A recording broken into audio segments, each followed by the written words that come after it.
Hello, hello, good evening and welcome. Diabetes the Second here with some Dragon Warrior Randomizer. You will notice a very strange looking flag string. This is the new full release of Randomizer 3.0. That's what we'll be racing on tonight. Hopefully it will be a good time. Some minor changes from the last Rando iteration. Talked about them a little bit last night.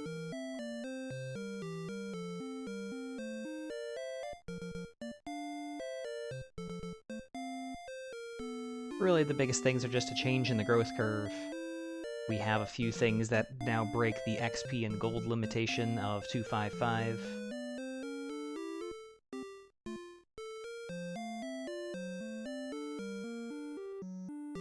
And then we have green dragons in the pool of enemies on the spike tiles.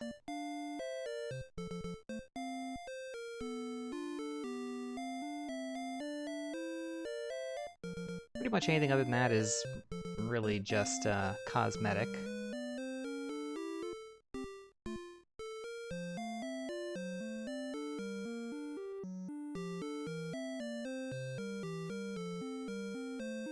Alright, last person's ready up. We're gonna be A-okay here.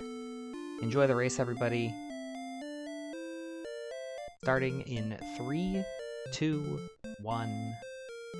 Preemptively called 0.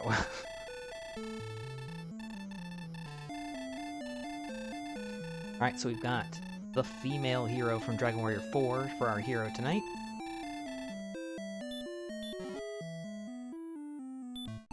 We've got the torch and the gold. 4, 7, 11, 0, no spells.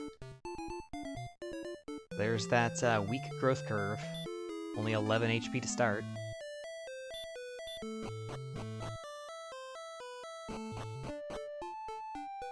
I probably should have saved.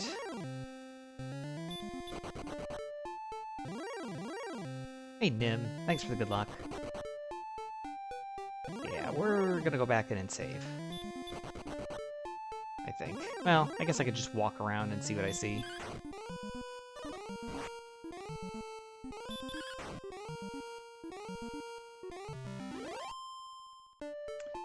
If I did, I haven't been notified. Neither of us have been paired. I'm not sure why we haven't been paired since we're the only two unattached runners, but, you know, that's kind of up to admin, I suppose.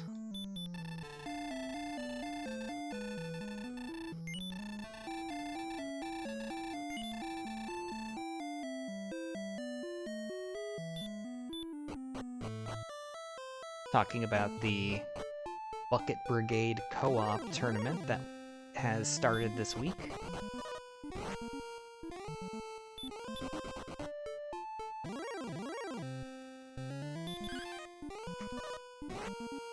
Can't even damage a slime. At least not consistently. Might have to just forego the gold.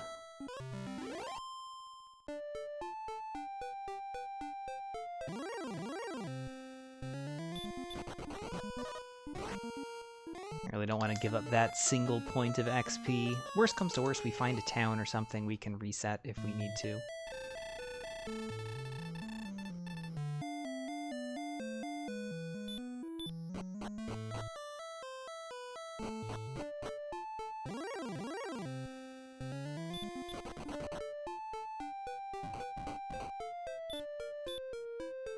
I do have a torch.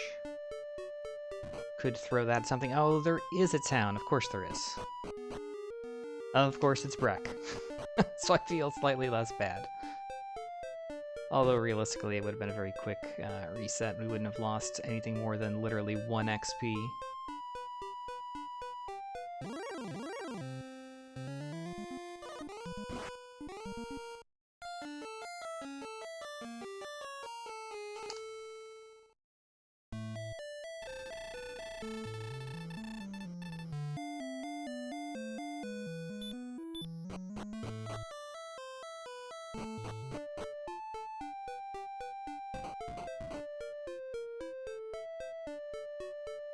Alright, looks like the bottom of the map.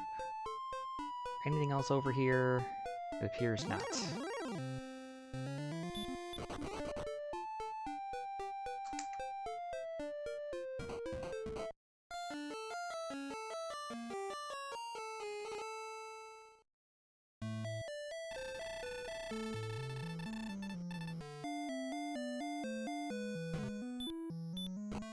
Gosh, I'm still... There's just a teeny tiny little bit of difference in the timing having the death counter on. It takes like an extra couple frames to animate, and it's just slightly messing with my timing. Will take some getting used to.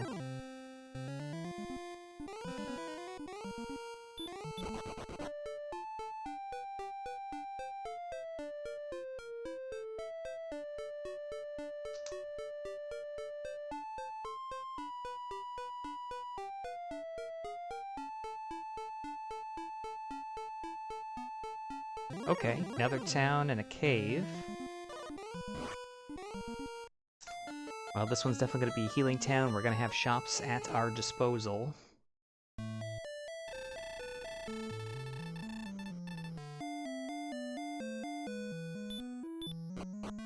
See if we can find out what it is before we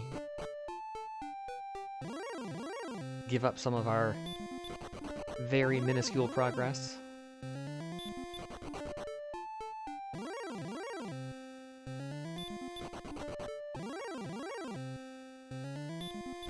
Alright, I know these are high encounter rate tiles, but every step or every other step is a little excessive.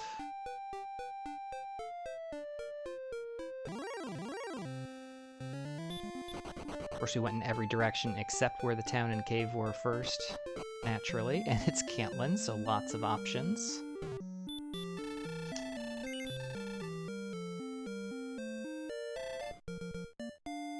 Okay. Not a lot there.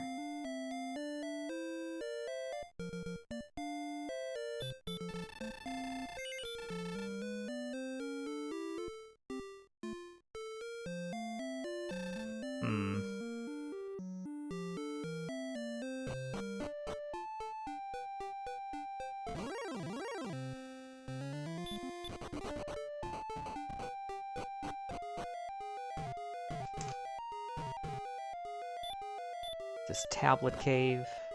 Just go ahead and use the torch.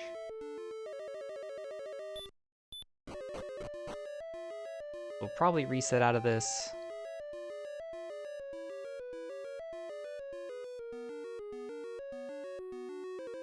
Fortunately, best weapon we can buy is a club. It's another torch.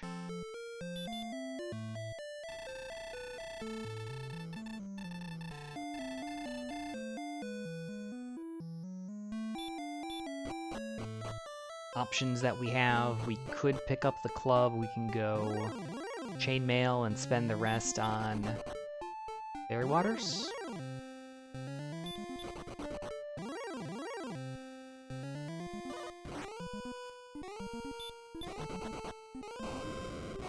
Rolls with Dragonlord Breath.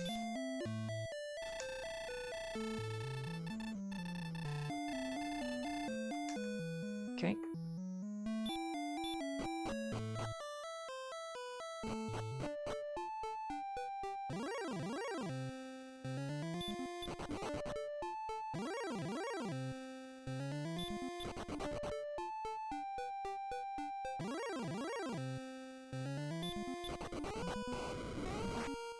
Druins also with Dragonlord Breath.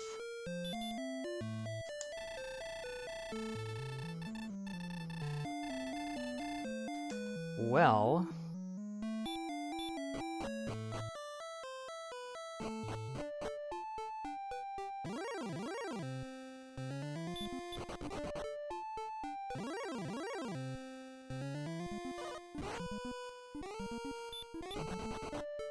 Chainmail's not going to help with that.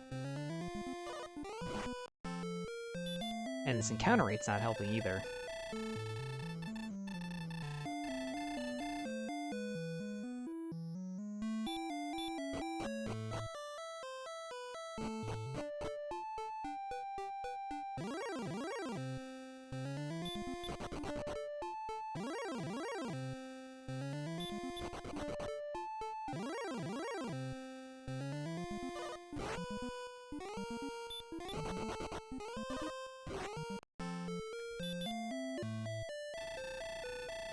Shouldn't be this hard to walk through Zone 0, seriously?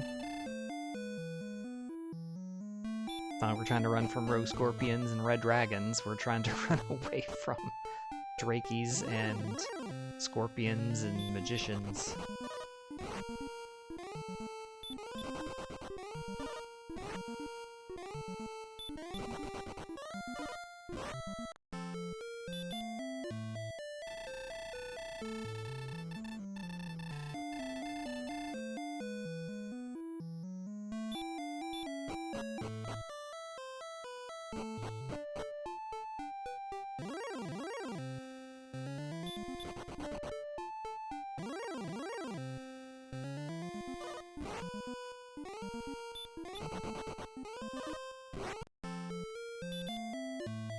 It's getting a little ridiculous.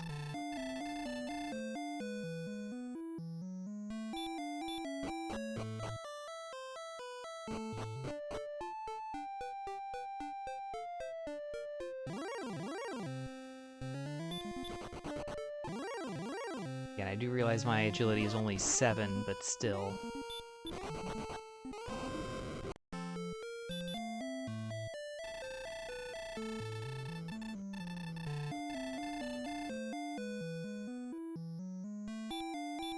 What's funny is our death counter isn't even going to reflect a lot of these because I'm resetting before I actually die.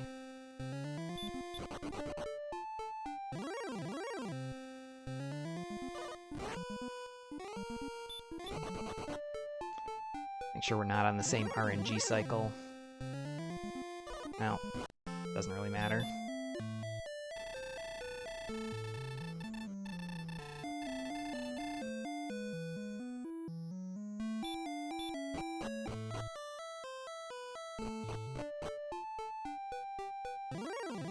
Not sure exactly when the counter ticks up for the deaths.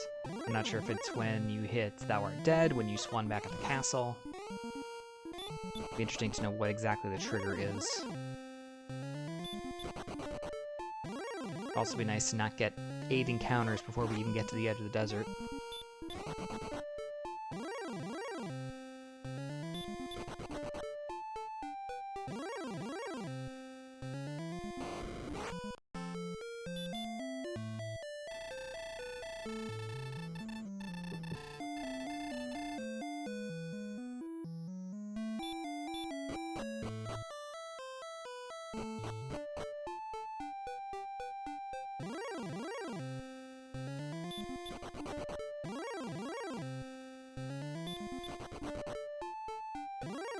Yeah, where's all the slime encounters? Why are we running into all the stuff that's going to be harder to run from?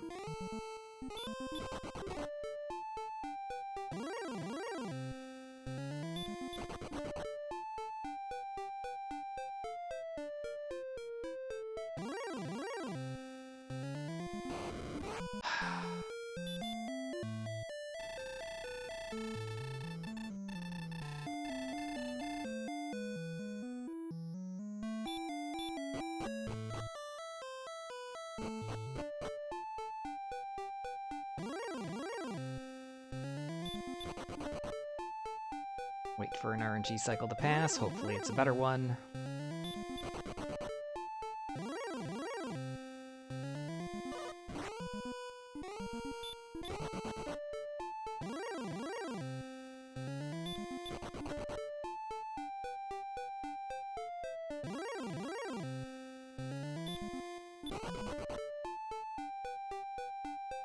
Oh, thank goodness.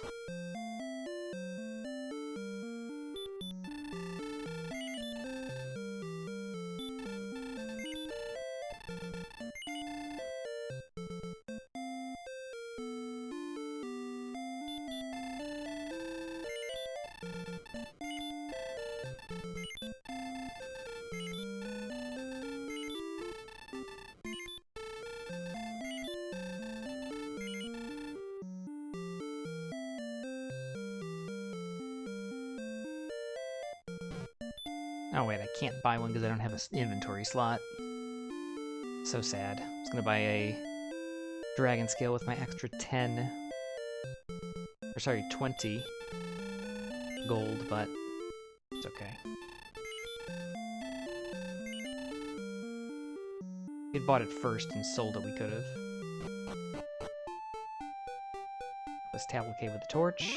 This time we'll just do a tiny bit of exploration and take a death.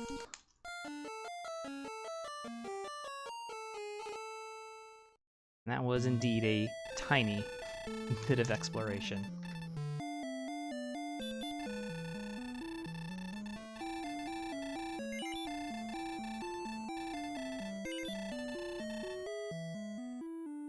Alright.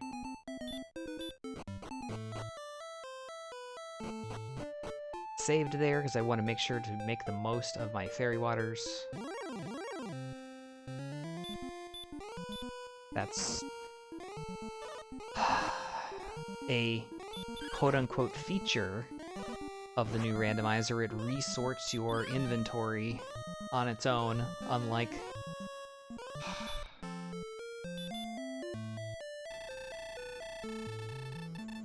what we're used to, so it puts things in places that they're not supposed to be. The torch should be at the top, instead it got sorted to the bottom.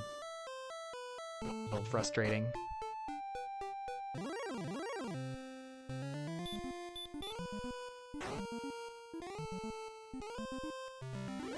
Finally, after 15 minutes, level 2. 2, 2, 6, 12, and return.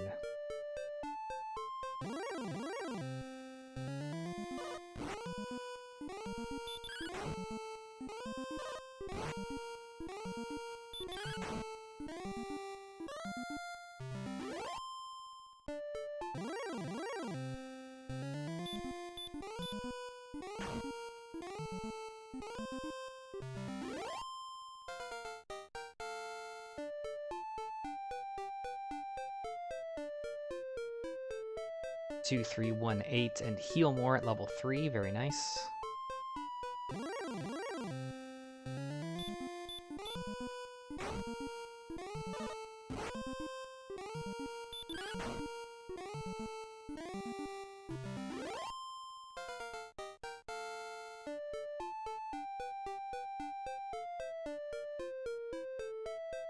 Ten, 6, 17, 1 at level 4. Very, very good level.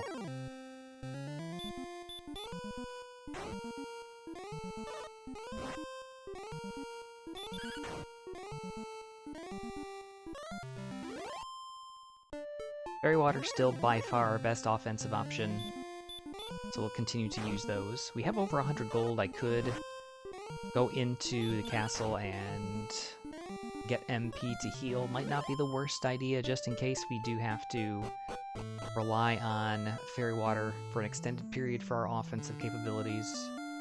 Cheapest weapon we can purchase, other than the club that we have, is a broadsword, so we're not going to be getting that anytime soon.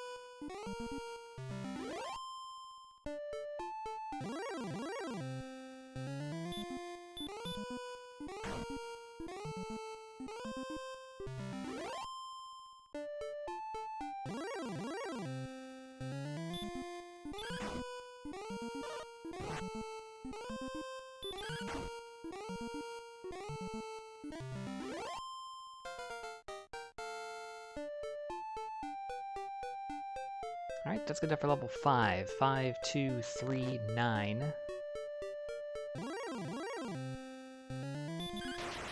Nice crit.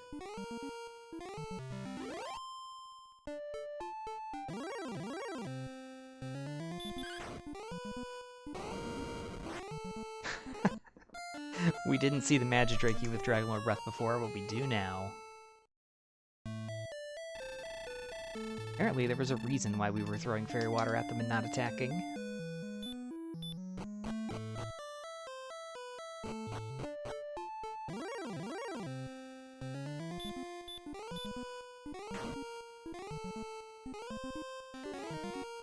heal more as well, which we did know.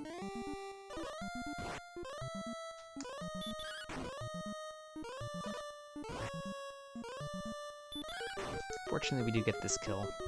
Next level at 165 XP, so it's gonna take a bit.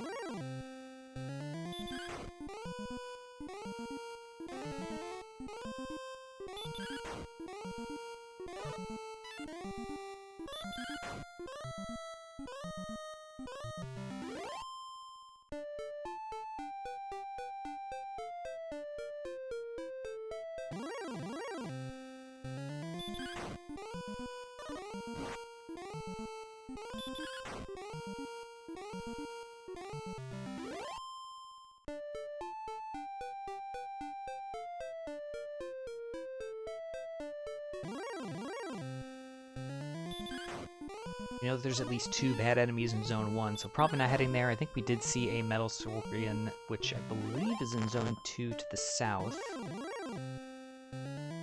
Probably not defeating that without picking up more Fairy Waters, though. Even with Heal More, we're probably only doing 1 to 2 damage. If we're even damaging it, we only have 23 strength.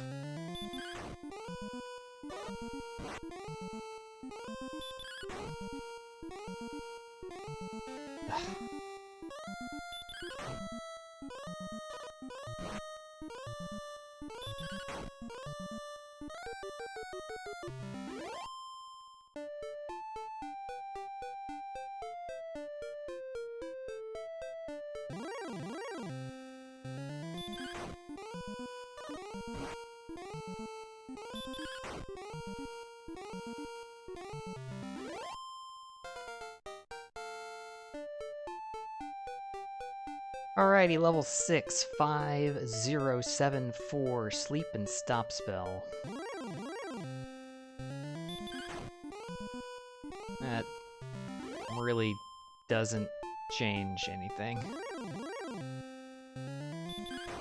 Namarunya, welcome in, thanks for the good luck. We didn't have a whole lot of it at the outset, but we're definitely in a grinding groove now.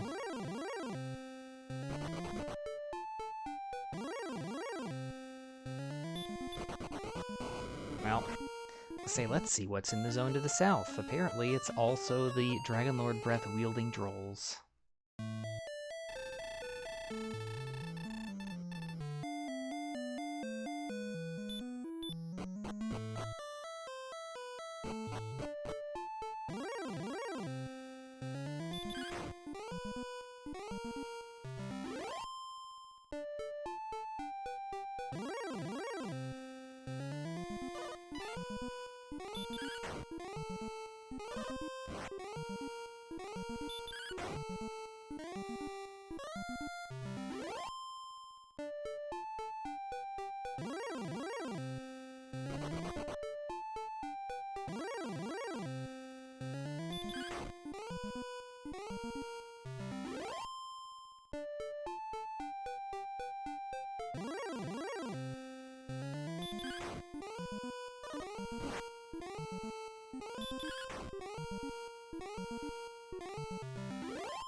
Not a whole lot I can really effectively do other than grind. We could try to branch out and see what else we can find.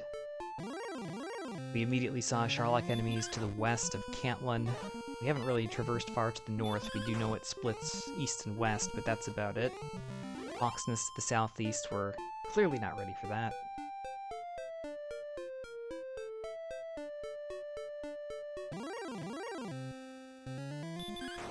Can't really afford to upgrade any equipment, so the only real benefit would be maybe finding something like Stone's Cave that has gold, or Urgic Sword, coal,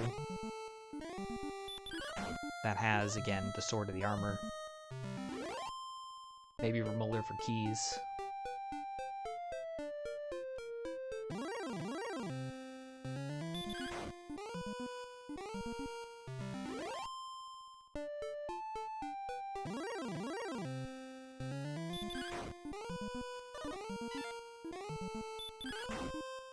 In the meanwhile, we're just gonna hack down a lot of Zone 0 enemies and hope that level 7 gives us something significant.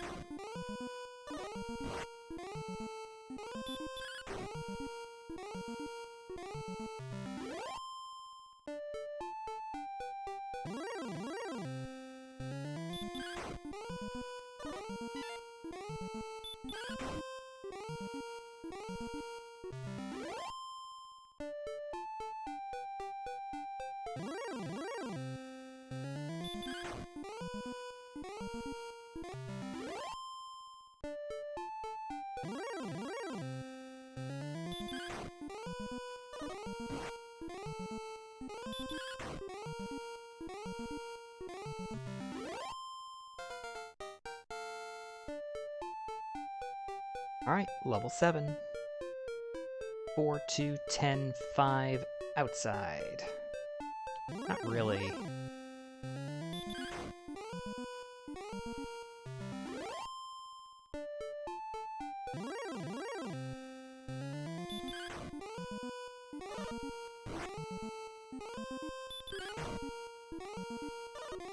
Probably should be casting sleep on these guys, just to save on resources. Otherwise we're going to be 3 to 4 shotting them on average.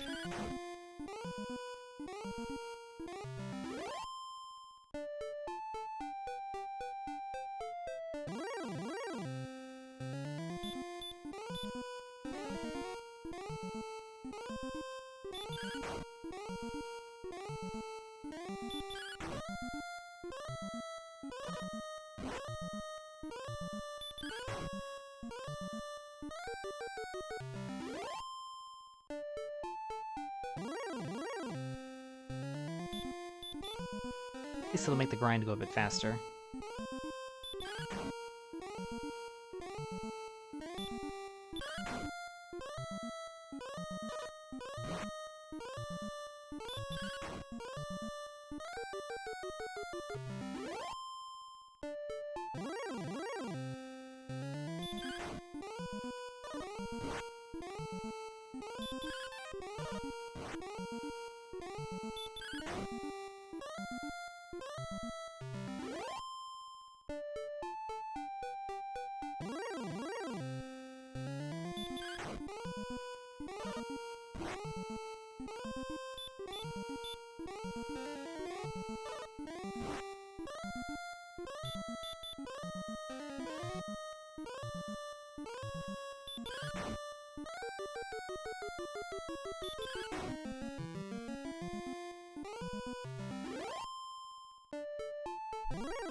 Nice crit after it only had like 1 or 2 HP left.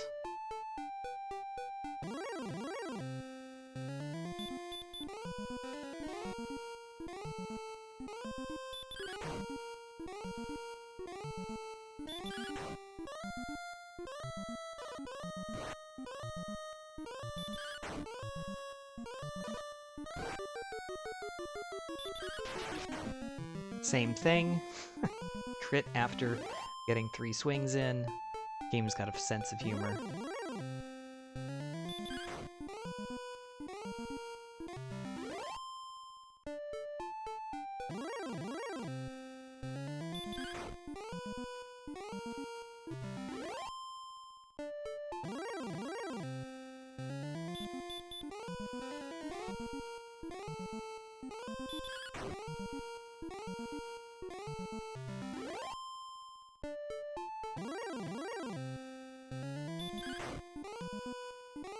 Nine XP per level. I'm trying to squeeze it out here before going into heal. I do have quite a bit of gold that I've amassed just by fighting stuff, so might be a good idea to try to hold on to it. Broadsword would give us a solid plus 18 attack power, sorry, plus 16 attack power upgrade over what we've got. And we're more than halfway up to the 1500 necessary. 0, 5, 12, 4, no spell at level 8.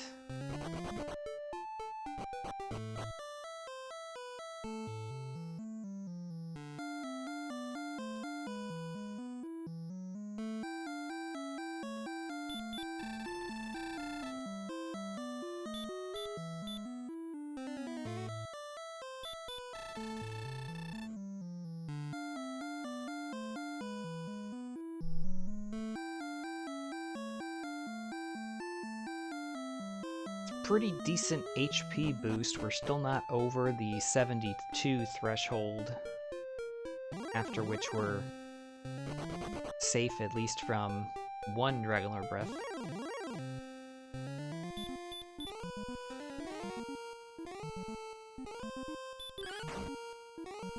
So I think the right call is continuing to grind.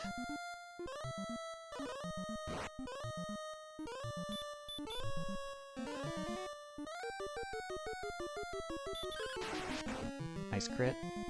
I think about the time that we get up to level 9, we should, if we don't take a death. Nice crit again, that's back to back. It should be about the same time that we hit around 1500 gold.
Well, this is definitely the highlight of any race. Walking around for 10 minutes trying to get into a town, repeatedly dying. Followed by 25 minutes of walking the exact same tiles with slightly better equipment. And fighting those enemies over and over and over and over and over again.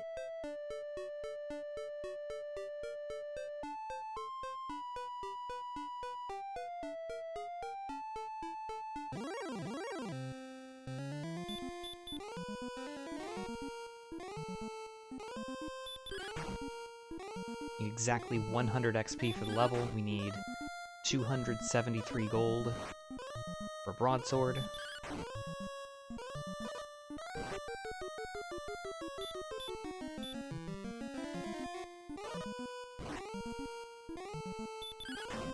So we'll actually get the level first.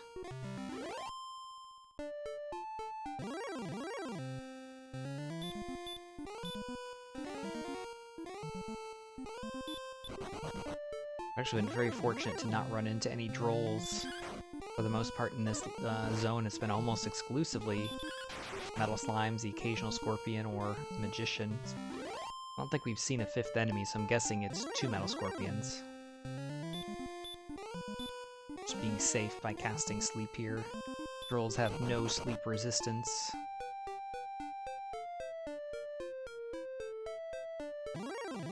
But it's definitely possible to fail to run. You don't want that.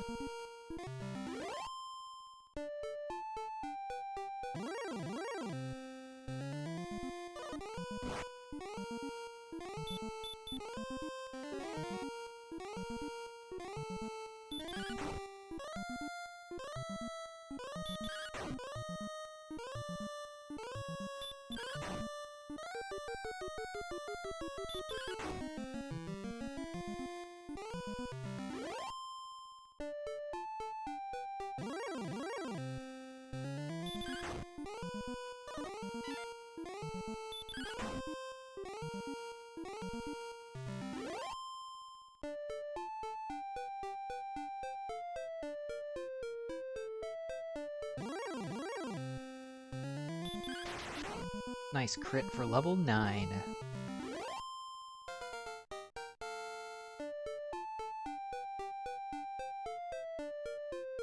Four, 2, 16, 17. That's a pretty nice level.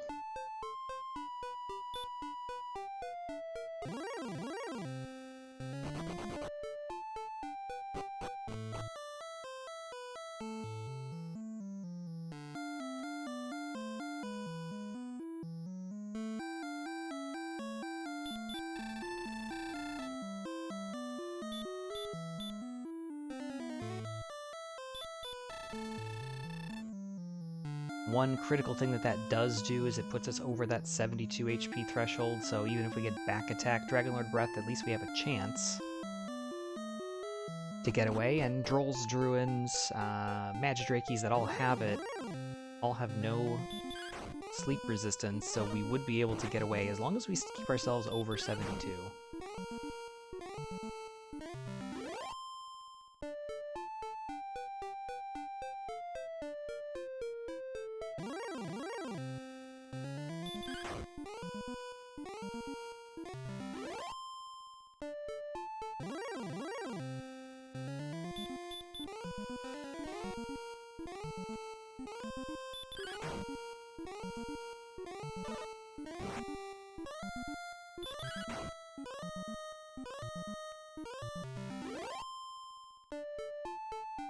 Oh, there's our 1,500 gold.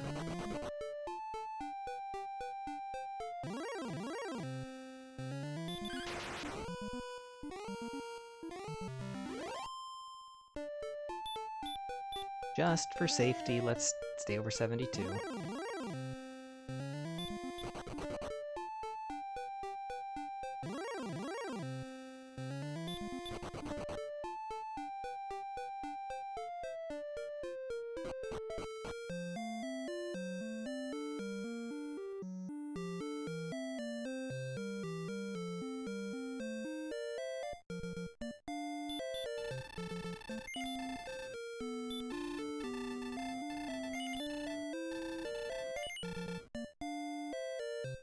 Even with the strengthening at the last level, that's almost a, what, 45-ish% increase in our attack power, so that's a really significant improvement.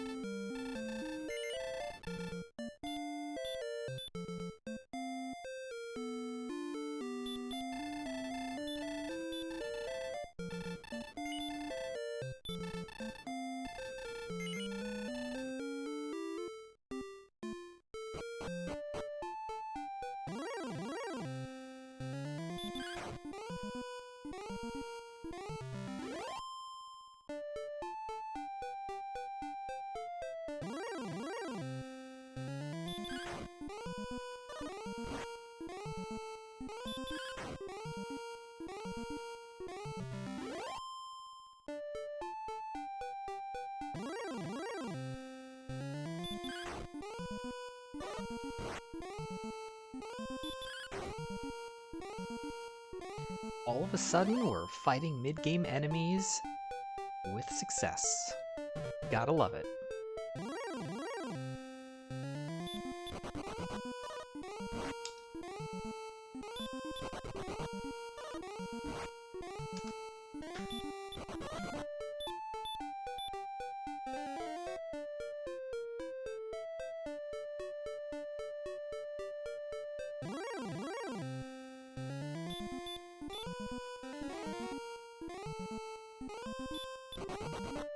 Theoretically, we could take a look at the Hawksness spike tile. I think the only thing we could defeat would be a Stone Man.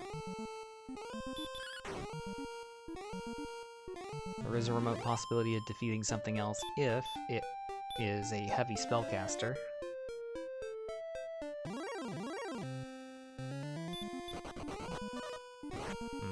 My agility is awful.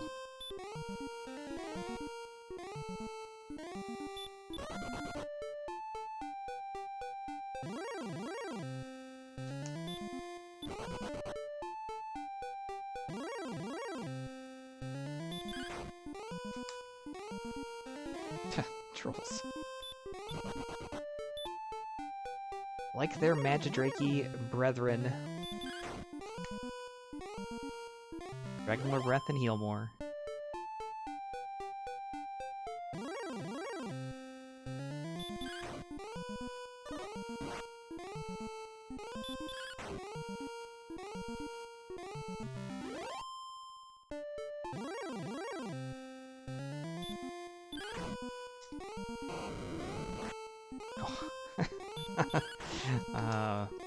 Glad that was only weak breath.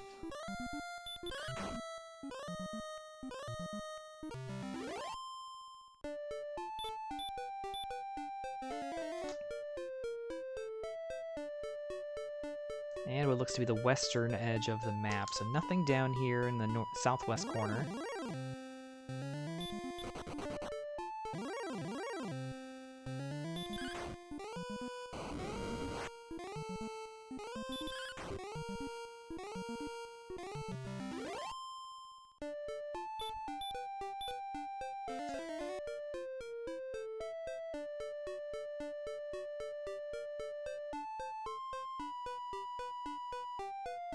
And nothing further here, so north, the very first direction that we went, is the only direction to go.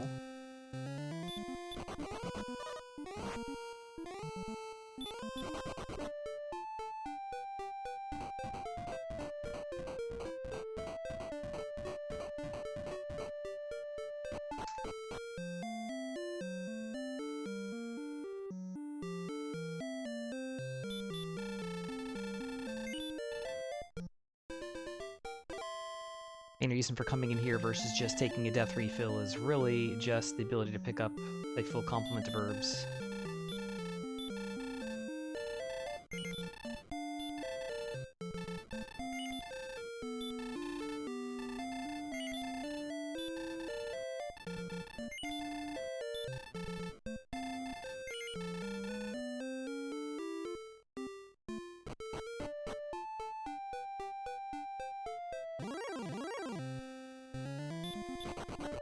Fortunately, the Druid Lords we saw seem like they're mixed in with some kind of nasty enemies that we don't want to be fighting.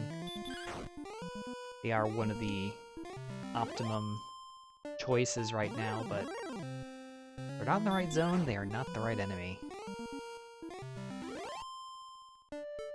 We're pretty close to level 10. Might be worth grinding it out real quick.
Alright, this Metal Scorpion will leave me level 10.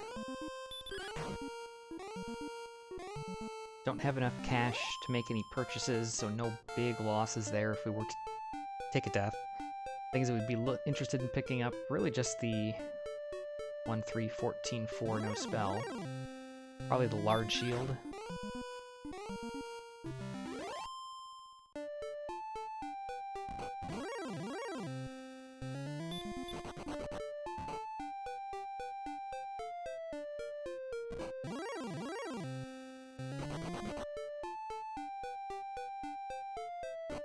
Half plate is technically a slight upgrade, but only 5 defense points for that.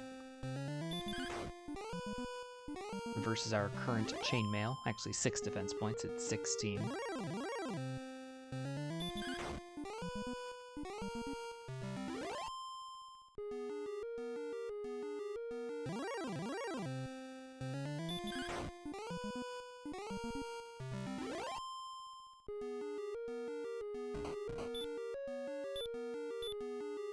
Alright, let's see what we got.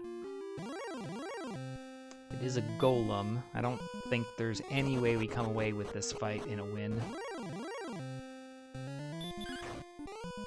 Not without the flute, anyway.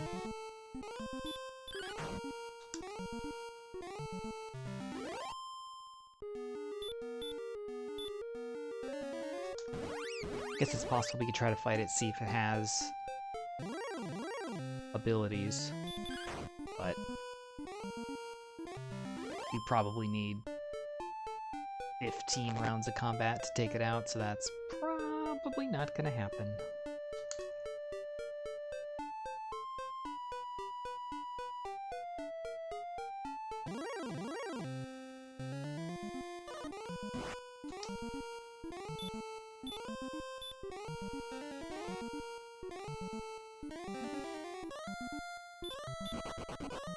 We're Scorpion with Stop Spell and Weak Fire Breath.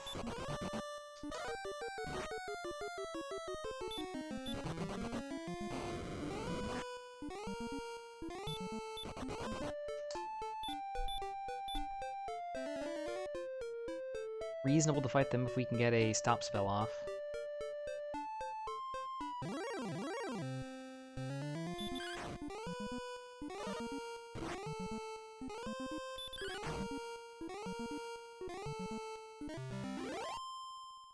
Problem is, they have pretty high defense.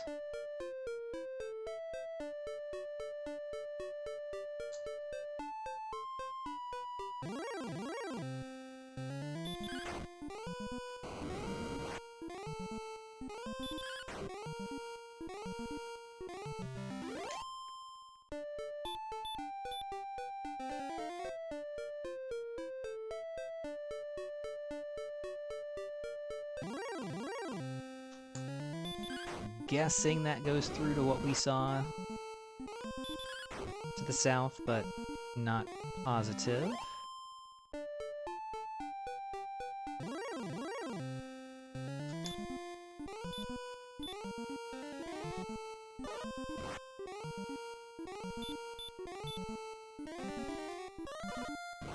Knight also has quite a bit of defense, so probably not going to win this fight.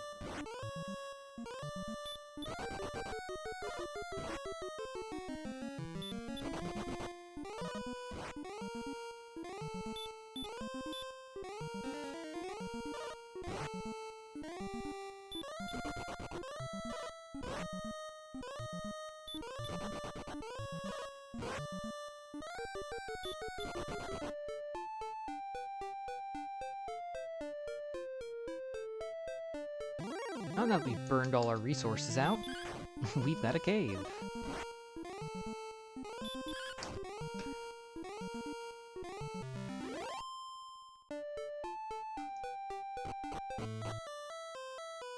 And it's the jerk.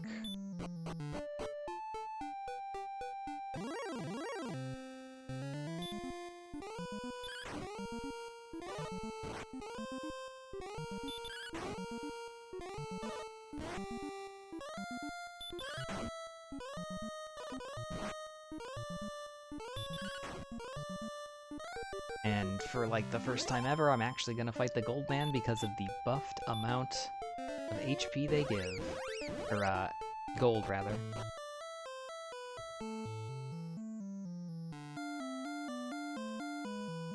I forgot that I believe they also have buffed HP, so that makes them a little bit harder to take out. I almost died there.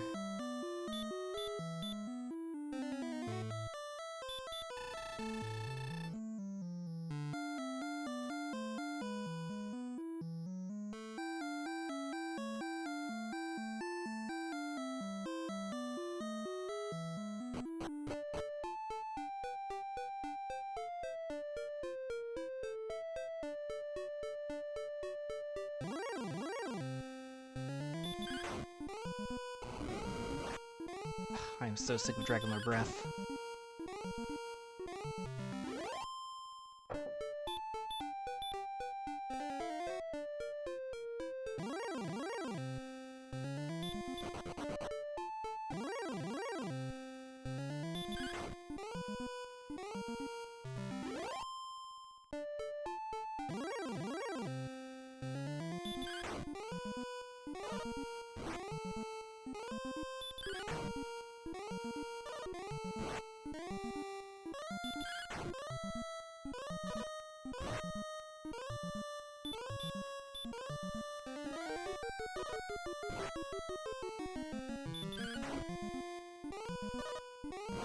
Wraith Knight's a great enemy to fight. Not sure what else is in this zone. I know we saw Star Wyverns to the north, but that could be actually in a different zone.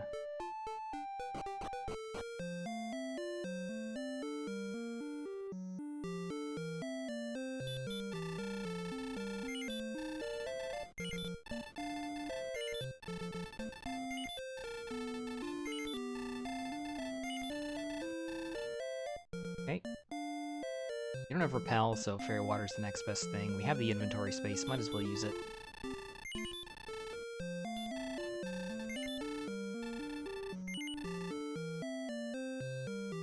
And there's our shield.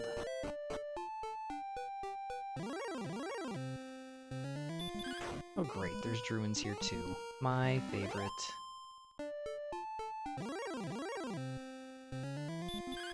Yeah, not looking like a great zone.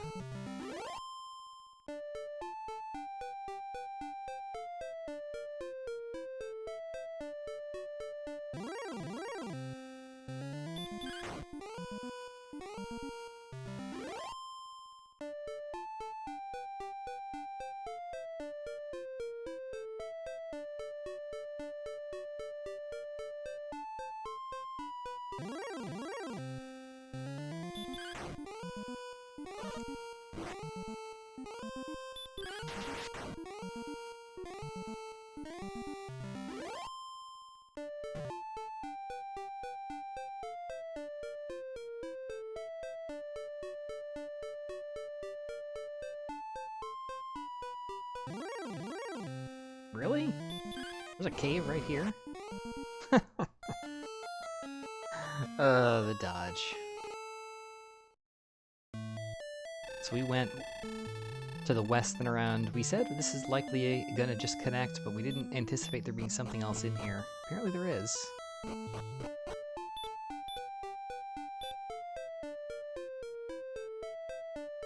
Let's just get those drolls right out of the encounter table.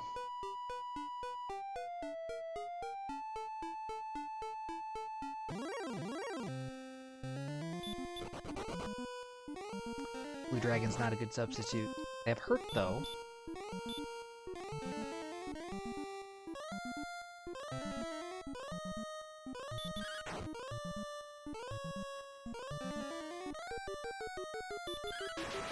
Nice crit.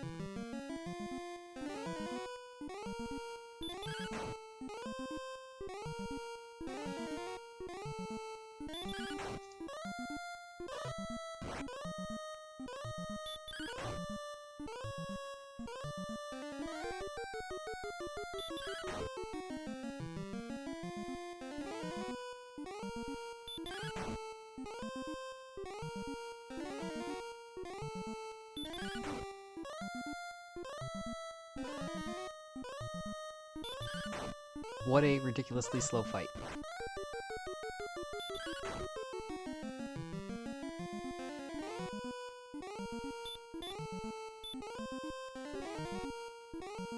Might be in death range, I should be careful. I think that's 77 damage so far, 82. 86.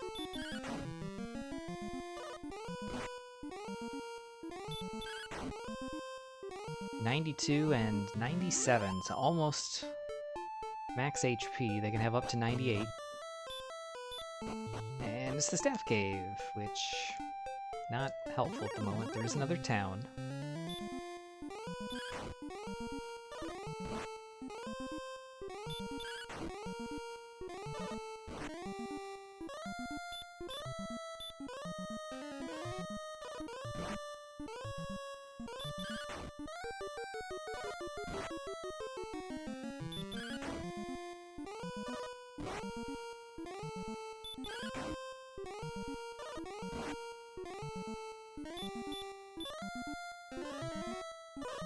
We know it's a healing town, so no qualms about burning our resources out to get a kill and some XP.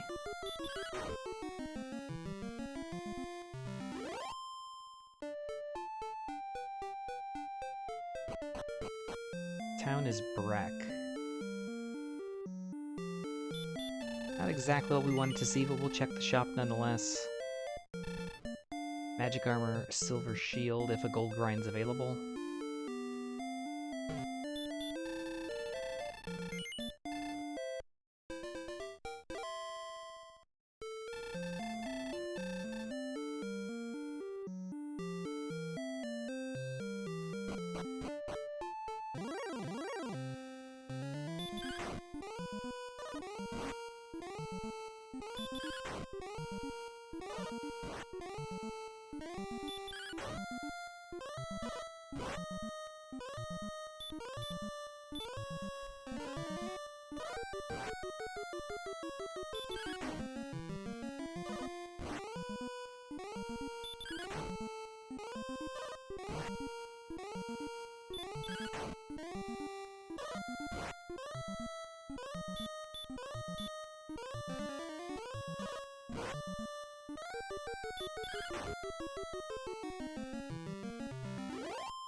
Alright, level 11. How about some stats? 7 power is good. 3, 15, 4.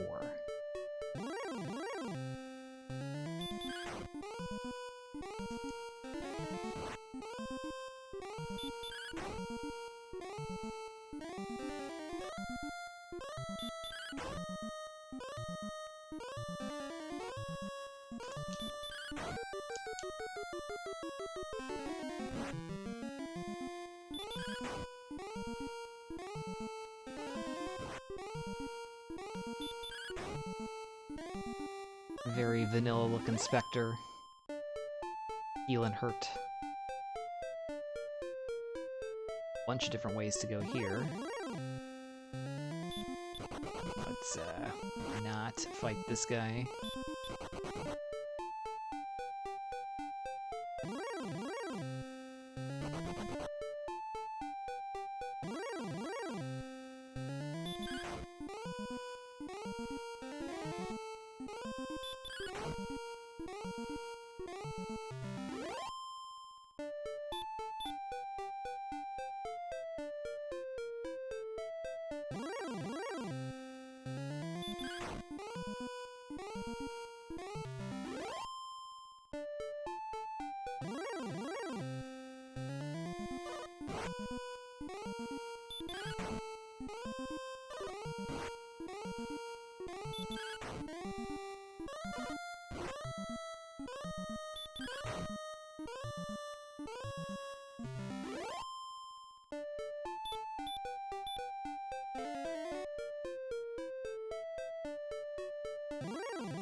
Actually go through to the south?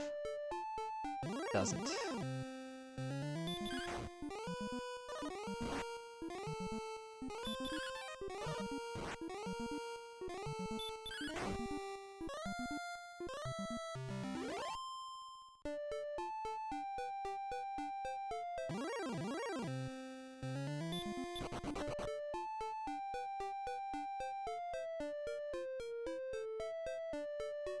Eastern edge of the map, and surprisingly, way down here, we do have a town.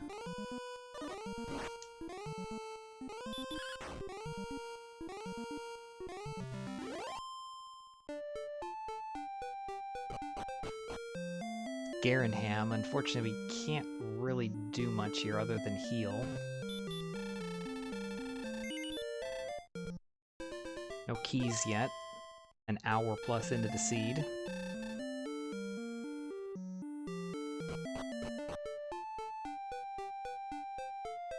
That said, I'm feeling pretty good about this. I think we've done about as well as we could with what we've had. As we've gone exploring here, we haven't suddenly found, you know, an easily accessible Erdrick sword or armor. You know, or key access or something that was just beyond our reach.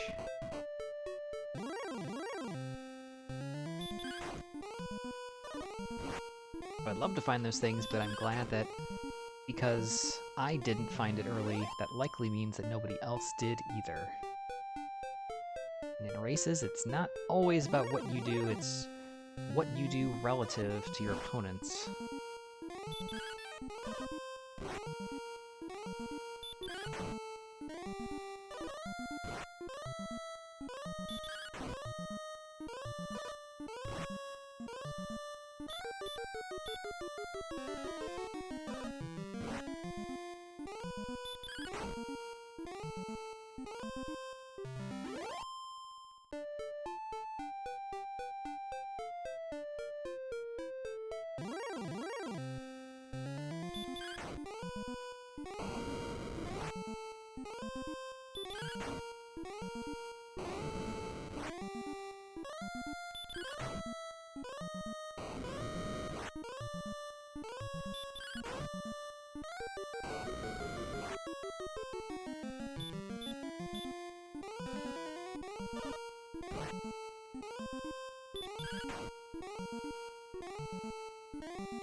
Guessing this is going to be a pretty quick dead end here to the east, but I'll check that first, then head back up to the north.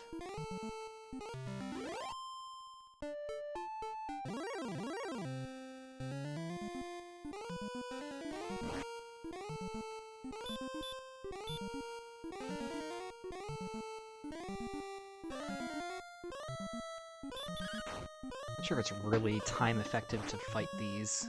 We do so little damage that we're looking at like 10 turn fights.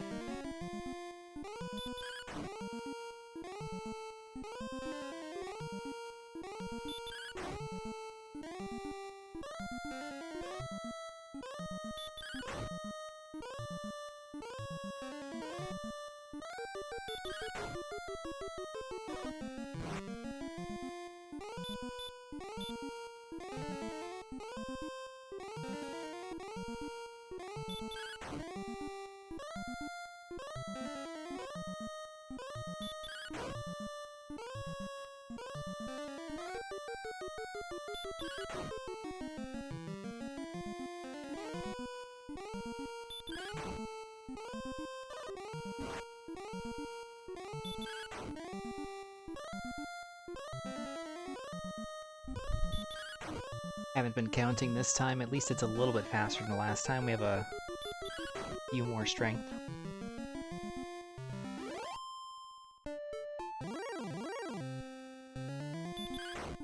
Yeah, we went one step.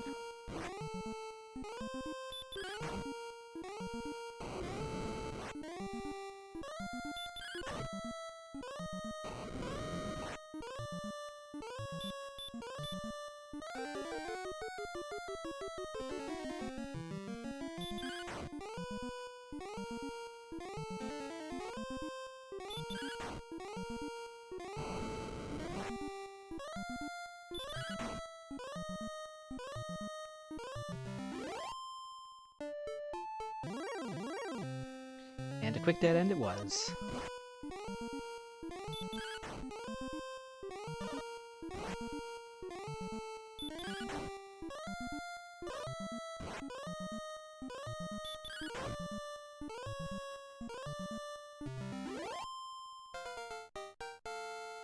And that is good for level 12. 1, 22, 6, and 1. Well, the agility is welcome. And there's a town.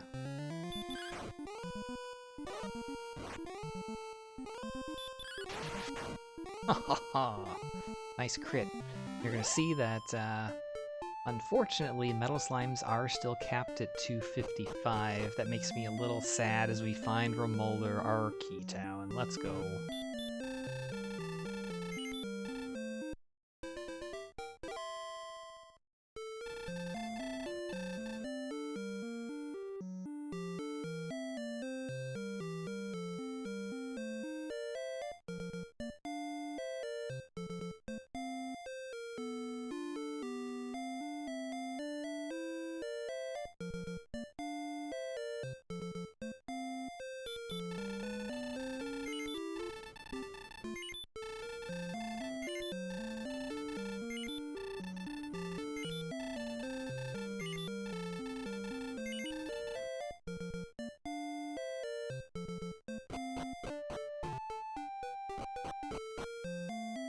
Okay, we got a chest here. We know where Garenham is.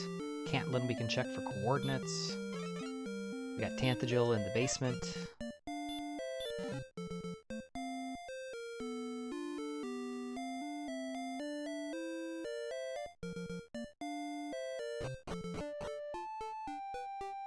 The world is our oyster. Since we're up here, let's see if we can finish exploration to the north. I think we have to be fairly close to the top of the map.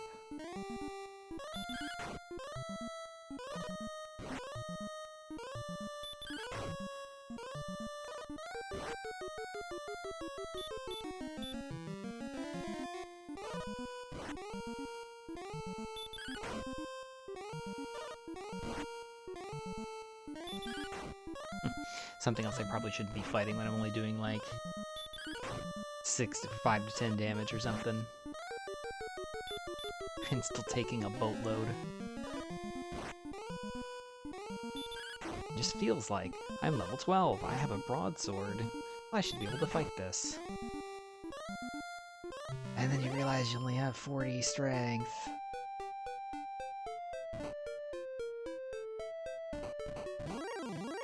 Oh, it goes a little bit further to the north than I thought.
Wow, this goes a lot farther to the north than I thought. I'm gonna need to cycle over to the bottom of the board. I've drawn a very oblong map. It's very narrow and tall.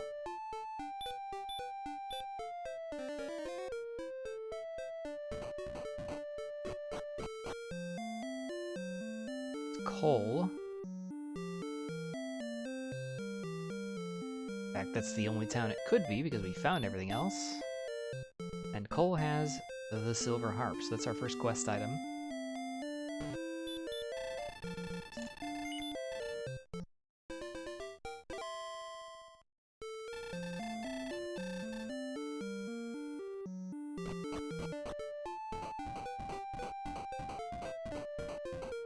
And finally, the top of the map.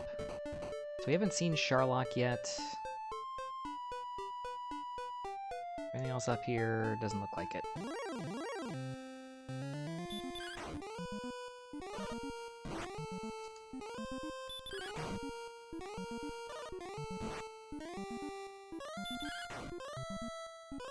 Caves remaining. We have Mountain Cave, Grave,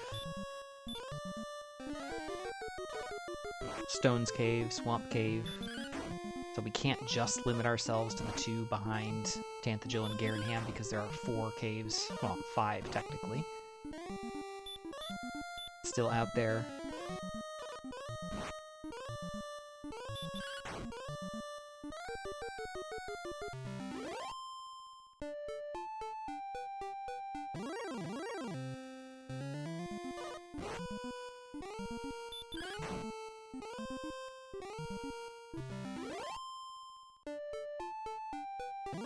Even without the flute, I'm fairly confident we can take out a golem at this point.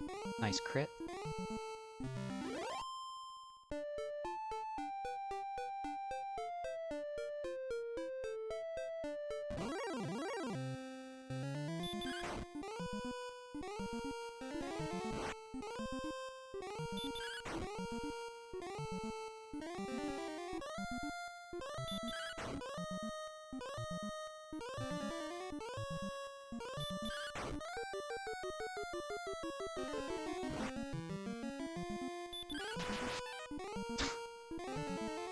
Oh boy.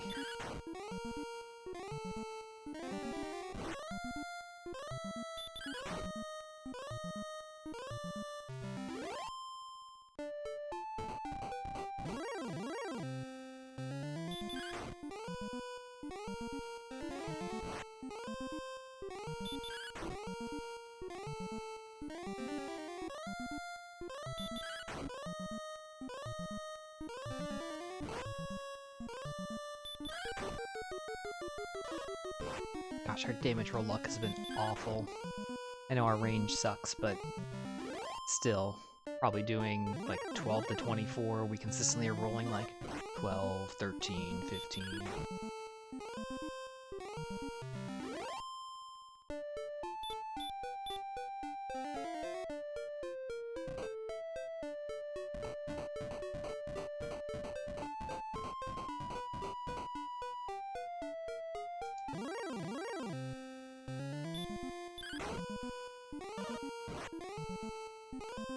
Alright, this is more new territory. This is kind of north and now looping west from Remolder.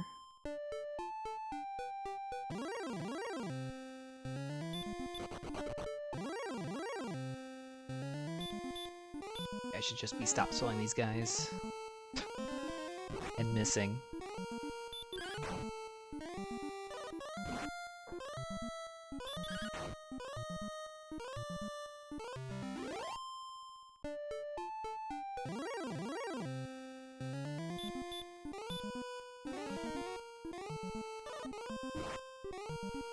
Alright, we can slowly hack down this blue dragon for level 13.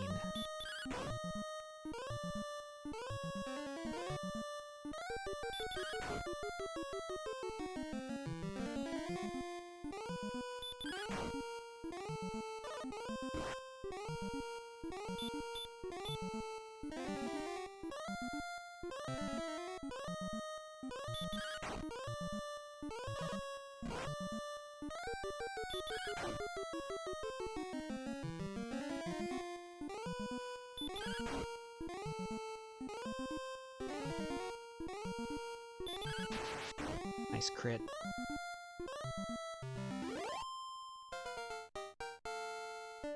Alright, level 13, you got some strength. 1 is not some, 1 is 1.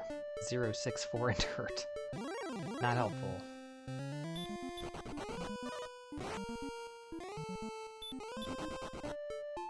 You gotta be getting looped back close to Breck. Not sure if this area of the map is going to connect to that or not. There was an area north of Breck that we didn't go to, so it's possible. In fact, it might be this right here.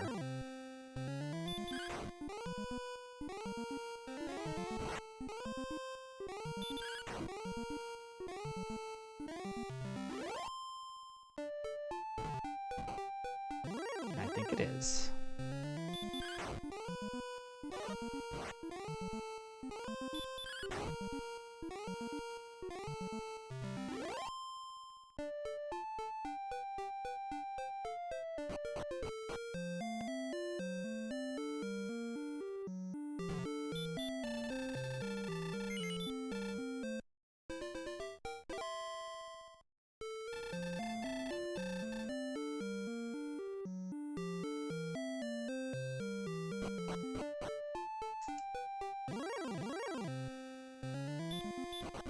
Not really sure if it's a good or bad play that I've gotten keys now, and I haven't gone somewhere to try to utilize them.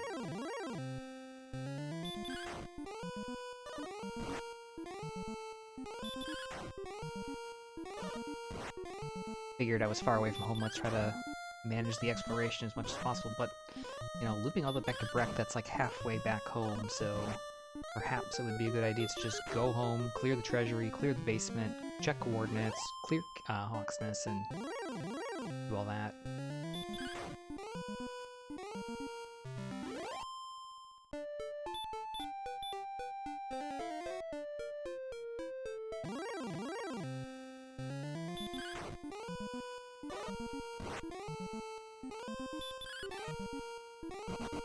Ah.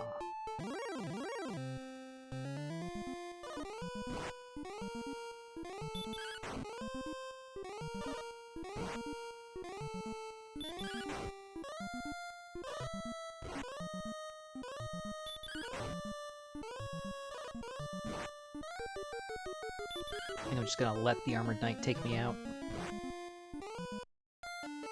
And just use this as the impetus to go home.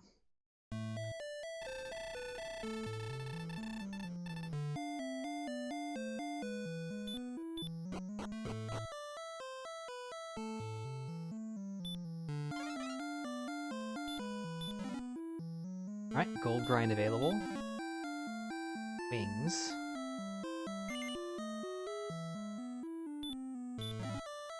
Empty. That's an herb. And more gold.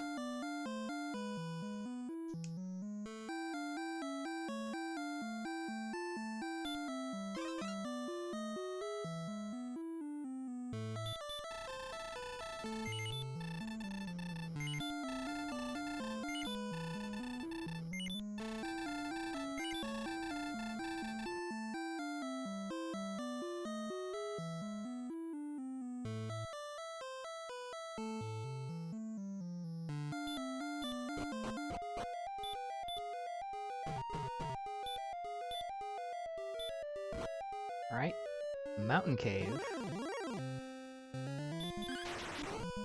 So if we have a gold chest downstairs, we can force a gold grind. If there's not, we can still force one, but we'll have to go through again.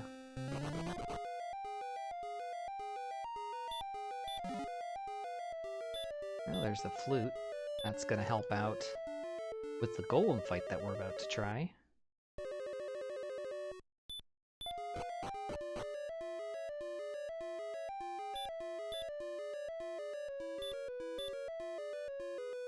That was stones.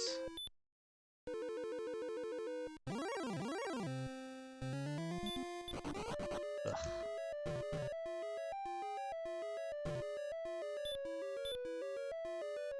Another empty chest. That actually was the sword, so again, it's a little scary. I had keys for a little bit before I checked this, so all those enemies that we were hacking down with a broadsword, we could have been doing a little bit faster.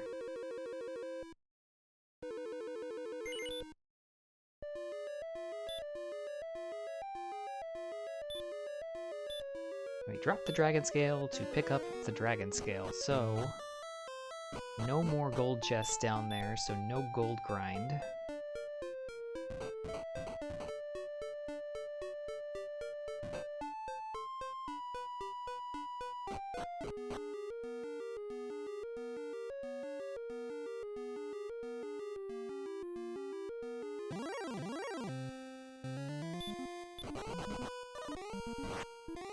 Of course, there's red dragons in here.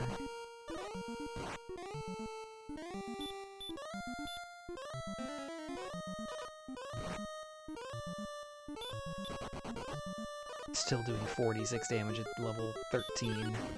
Maybe we should just fight it. We do have Erdrick's sword now.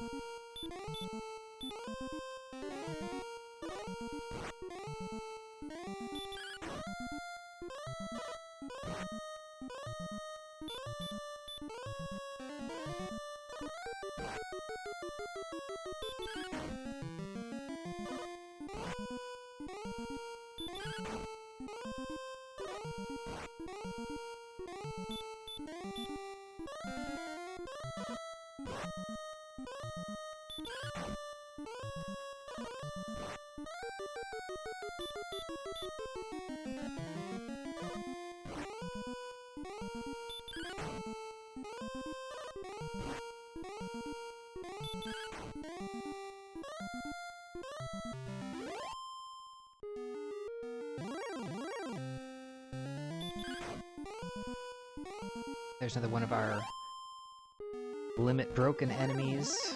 Gives us 350 XP instead of 255. Golem is the next one. This will also give 350.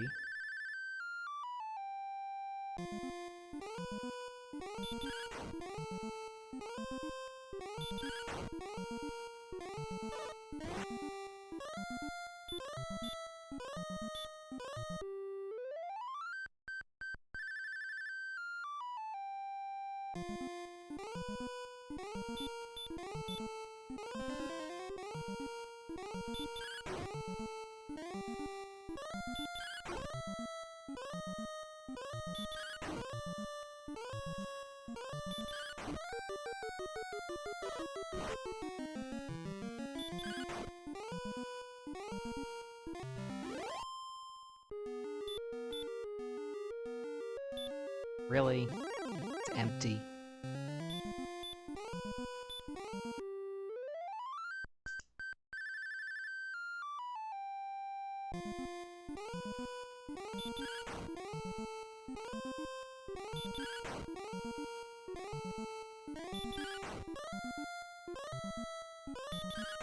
So gold grind would allow us to pick up magic armor, silver shield, both of which were in Breckenary. That is just past the Staff Cave and sort of on the way to Garenham, which is definitely one of our next destinations.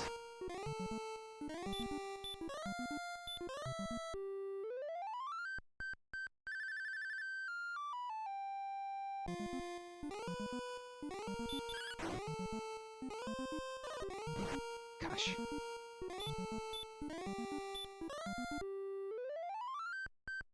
Much as I love the flute, I don't want to hear it like 5 times in one encounter.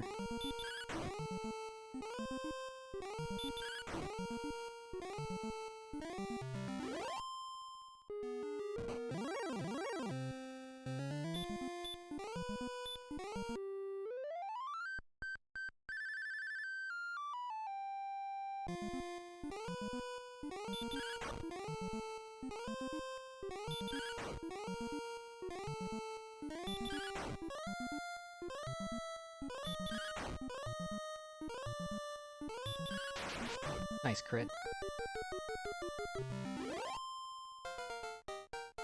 And nice level 14.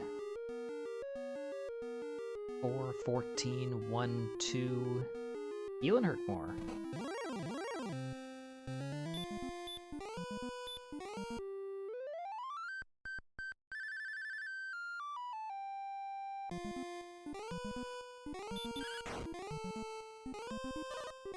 Oh, my attack power still sucks.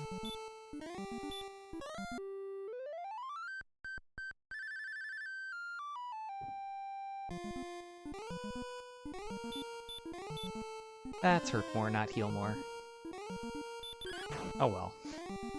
If we kill it, we kill it. If we don't, that's fine. It'll just be our time to go do a gold grind.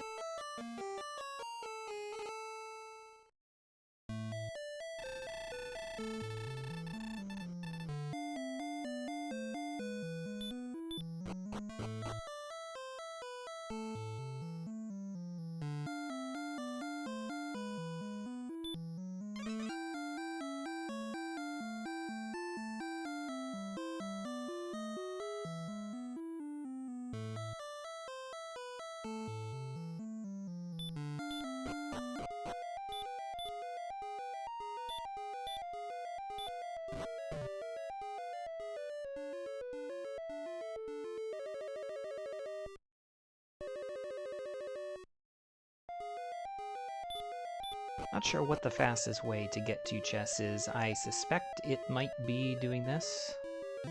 Not sure if it's this or just picking up the chest upstairs and then the one just to the south of the stairs. Probably pretty close.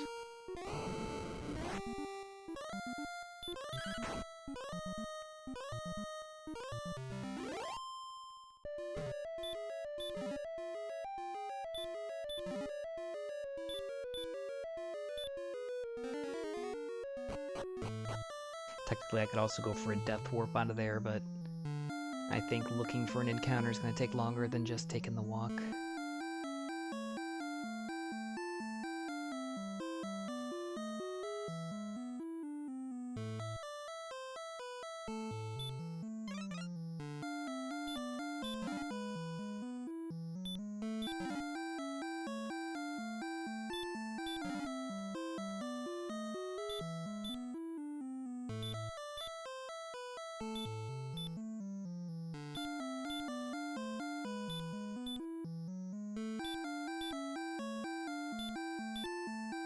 Alright, 22,500 gold is our target.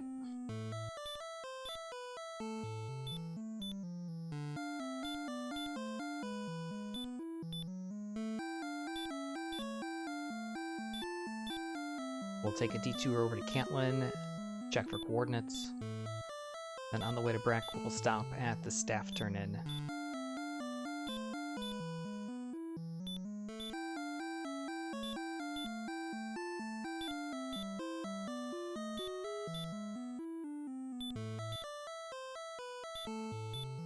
So we're looking for the token and the armor. Possibilities, back of Garenham, Grave, Stone's Cave, Overworld Search Tile.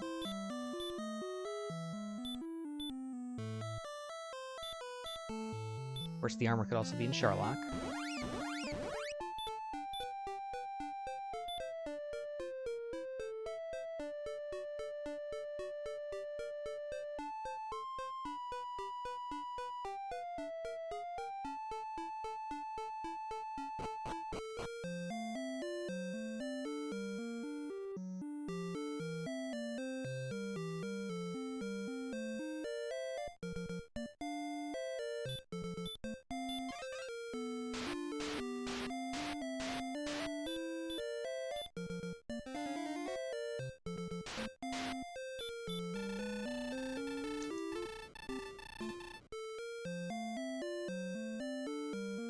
North 61 West, that is definitely an area that we have not been yet.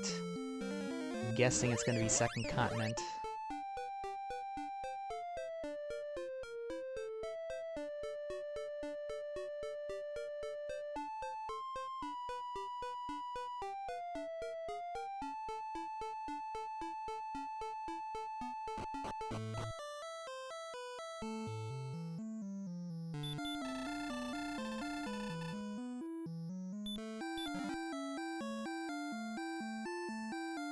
Right, Alright, staff acquired.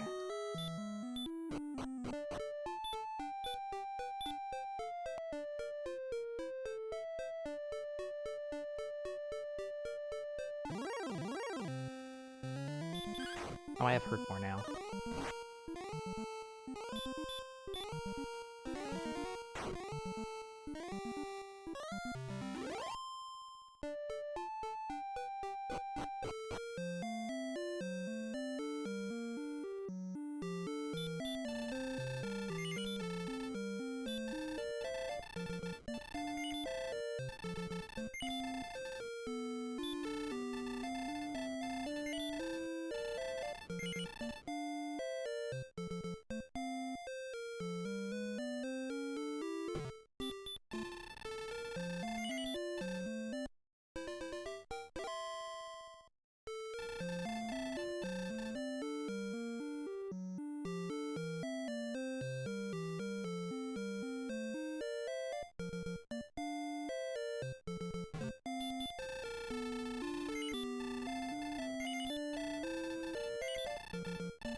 Okay, we've got area to explore to the northwest, but we also have Garenham, their 3 chests, and whatever's in the basement to check, so we're gonna go this way first.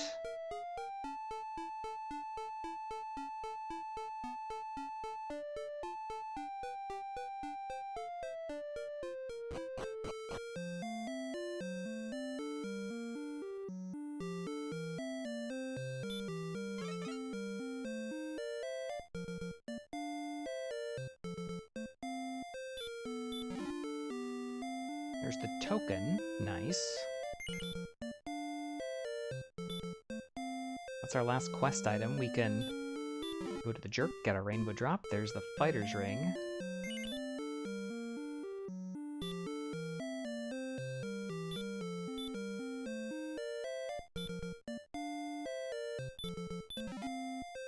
And finally the wings, which we dropped, and apparently they migrated into the chest next door. We'll just leave those on the ground.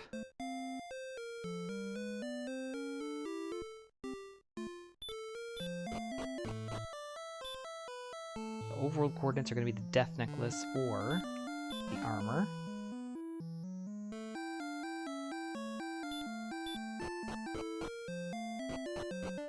Stone's Cave just has gold.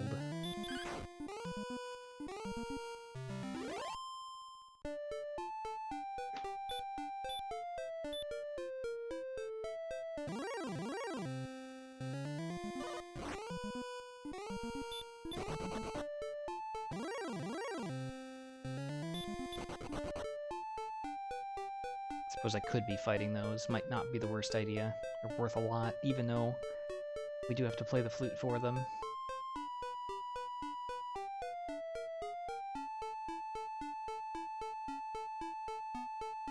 Alright, back to Breck.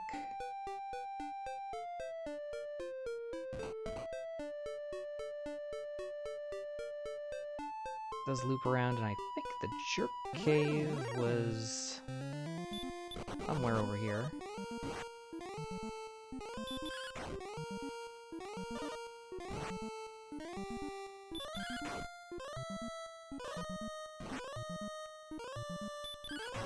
I have hurt more. Why are you attacking, dummy? I keep forgetting. We're hacking away at stuff for an hour and a half. All of a sudden it's like, oh wow, I have a new toy to play with. Let's go.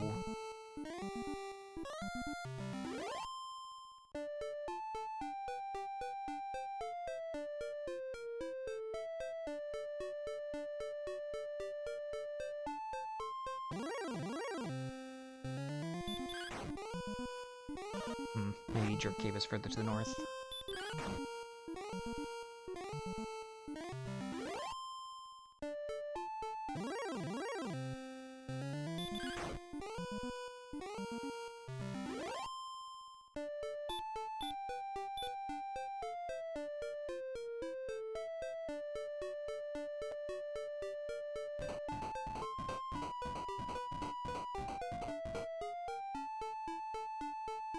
There it is.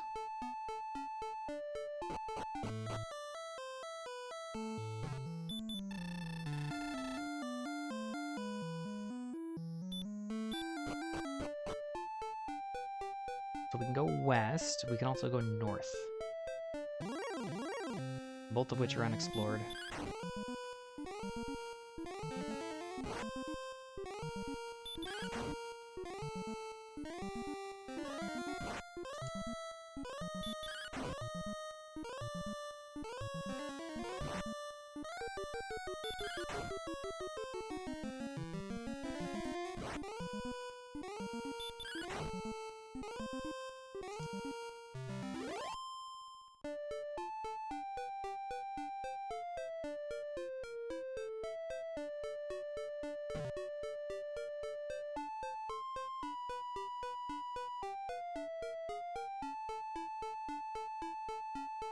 Northern boundary of the map. Metal slime time.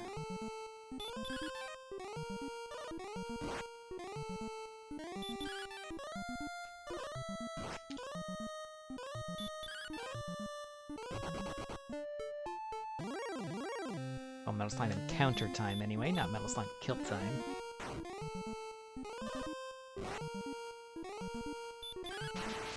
Nice crit. Not needed post hurt more, but I'll take it.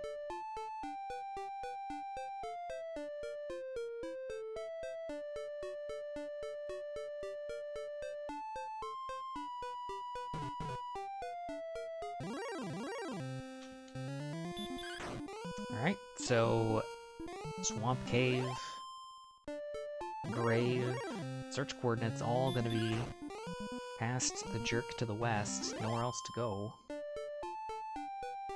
Unless I've mismapped something, which I am known to do on occasion.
Swamp or grave?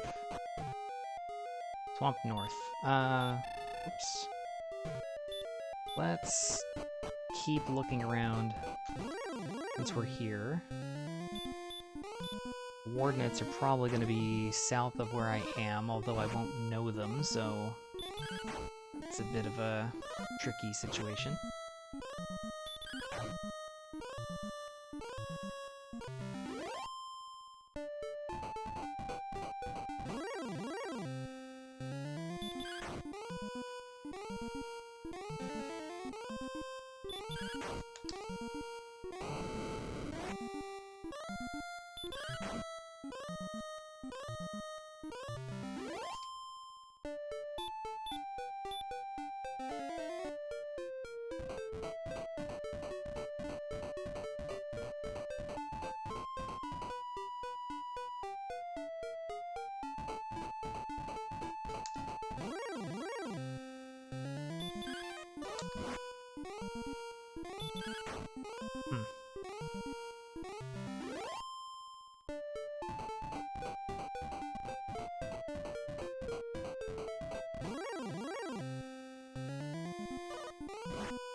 I think as an absolute minimum on this trip around the world, we absolutely need to save the princess. So let's just go save her and get out.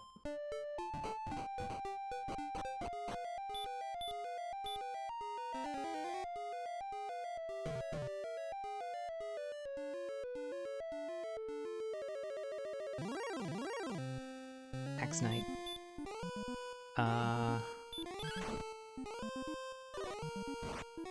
Outside and return costs 14.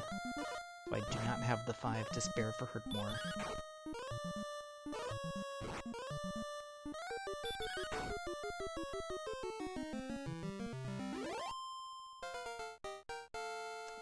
But level 15 in the meantime. Gosh, the power is awful. 3, 1, 7, 3.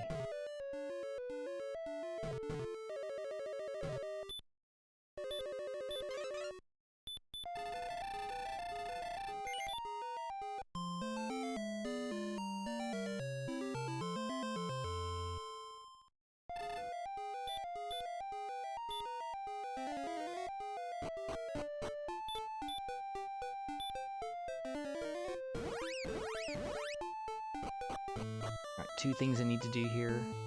1, heal. 2, buy keys. Let's see if I can manage to remember to buy keys 30 seconds after I say it.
Okay.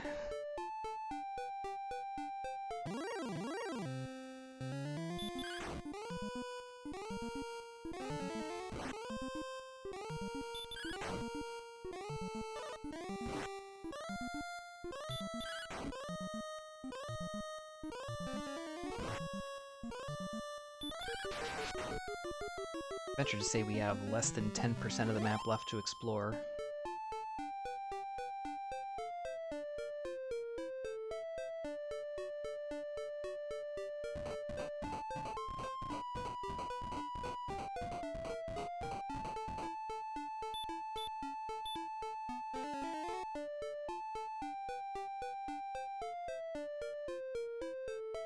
Alright, this is Swamp North again, but I do want to get those coordinates. 12 north, 61 west.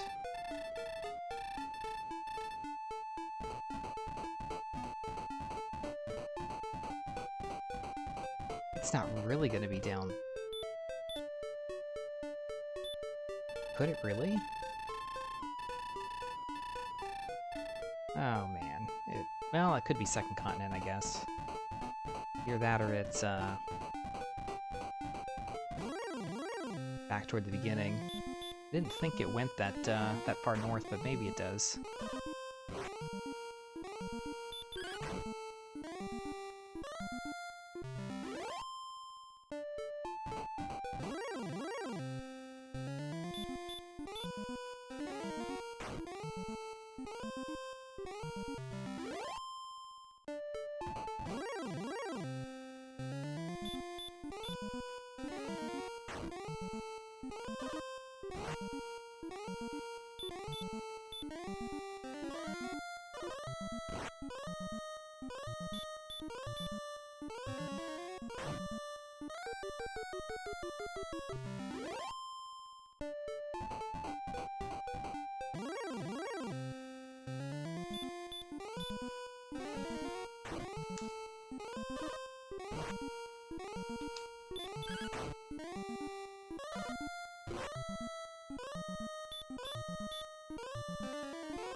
Gotta stop Hurtmore attacking these guys. They are strictly double Hurtmore.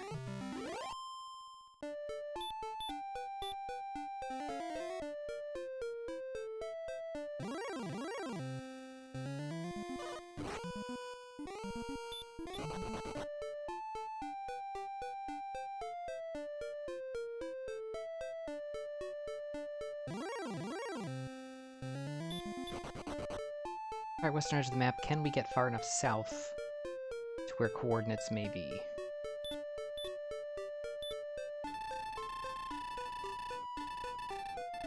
Nope. So they are at the beginning. I'm a little surprised by that, but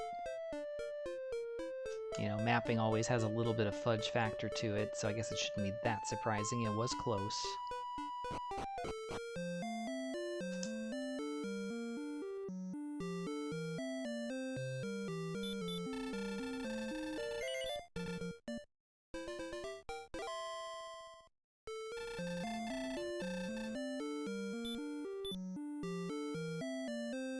I'm here. I should probably just purchase some fairy water.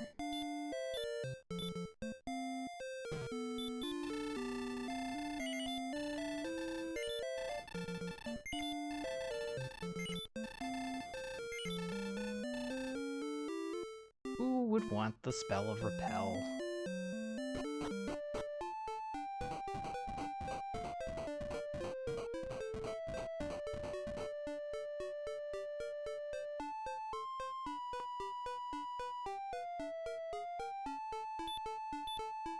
This goes just a little bit further north than I thought.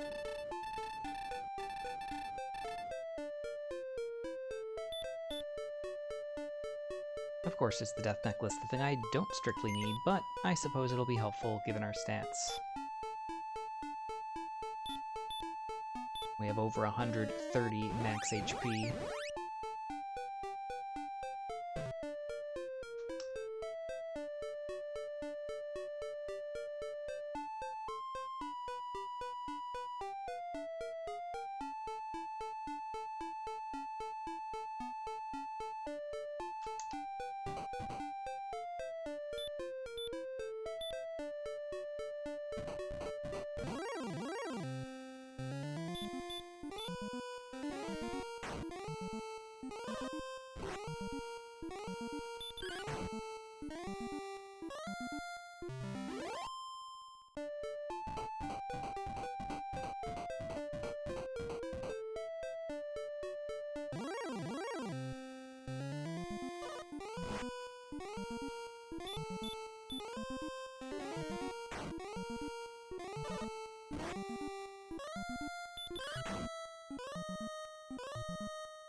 Second continent's gonna have to be extremely small from what I'm seeing. Either that or it's one continent. Well, there it is. There's the other end of swamp.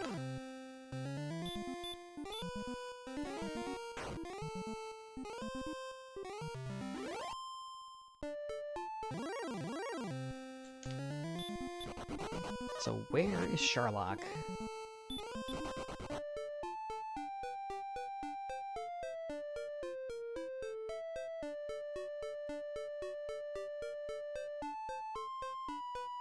Alright, this is definitely Swamp South. Wait, no, this is the grave.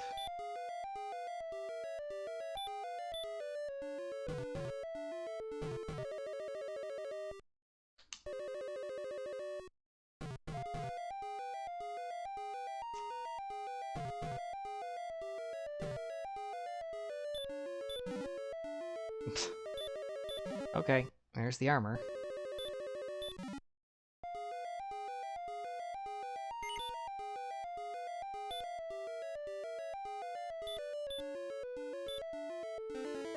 Well, that was a challenge to find. Still, though... Oh, and there's Sherlock. Let's make sure that we can get there from here.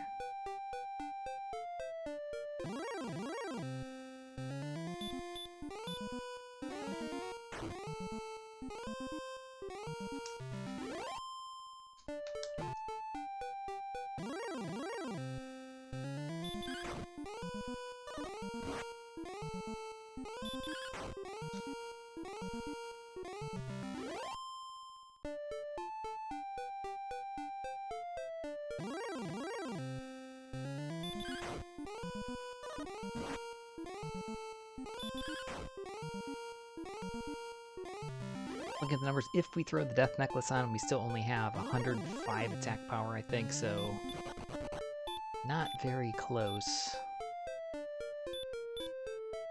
Yikes.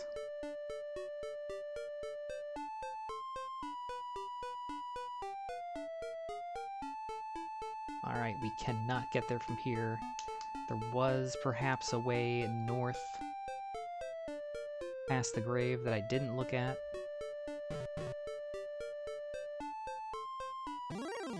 Loop around the backside. If not, second continent. Nope. Weird.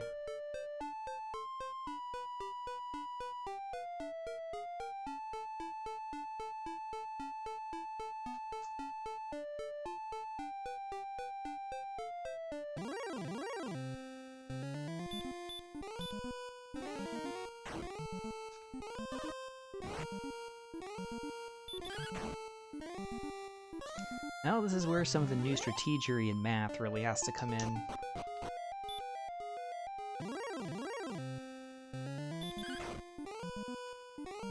We've got Axe Knights here, which are pretty easy kills with Hurtmore. However, Golems are now worth 95 more XP than they used to be, so they're almost worth a full triple an Axe Knight. Oxness is also fairly close to home. Swamp is not really near anything.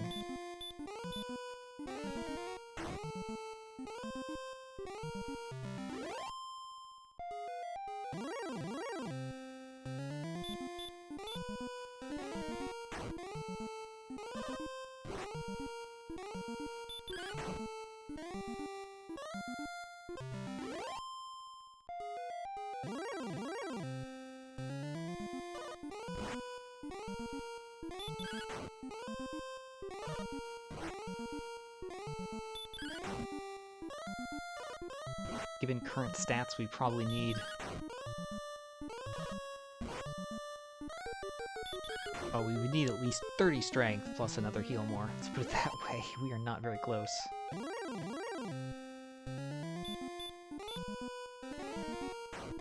And that's with the death necklace. Well, let's see if level 16 gets us any closer.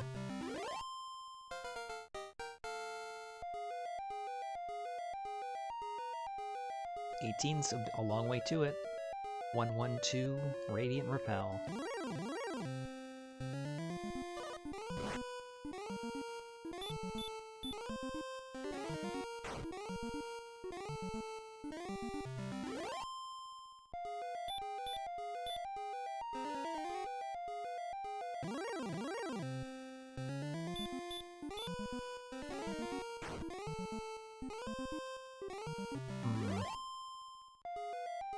It's not really a good jumping off point either.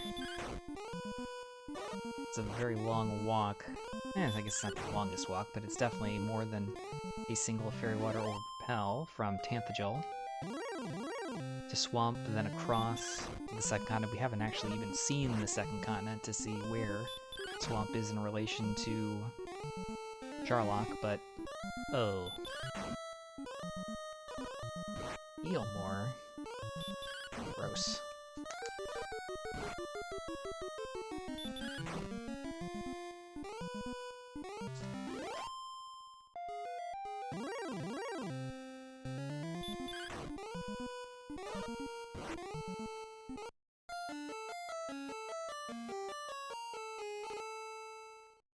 Well, I think that answers the where to grind question.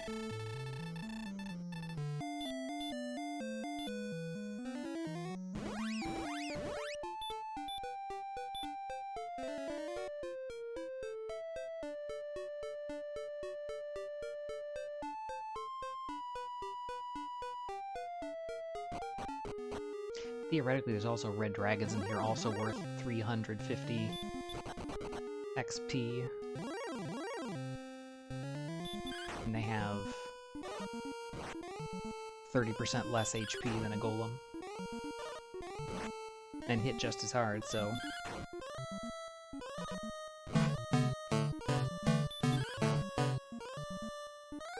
Unicron Q. Thank you for the follow. Thou art a fool. Welcome to the stream.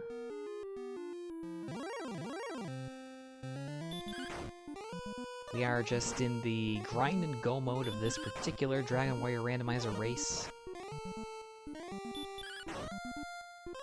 Not sure if you're a fan of Rando, a fan of Dragon Warrior, or you stumbled in here on accident. That works too.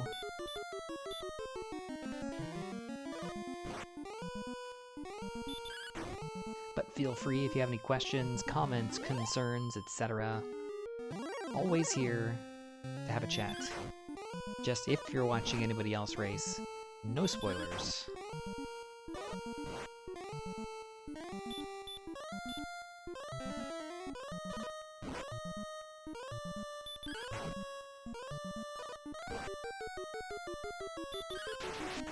Nice crit.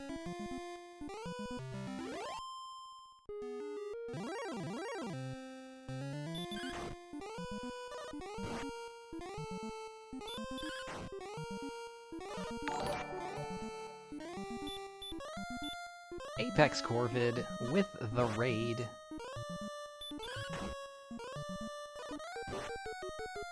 Welcome everybody from Apex Corvid stream. Dragon Quest? Who plays that? Game's gotta be like 35 years old.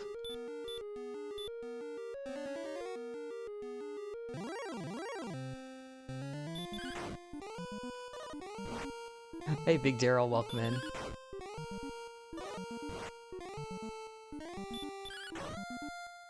I haven't seen that new animated emote from High Spirits. Very appropriate. Is the community racing 3.0 now? It depends. Half of it apparently is, and half of it's not. 5, 6, 3, 13.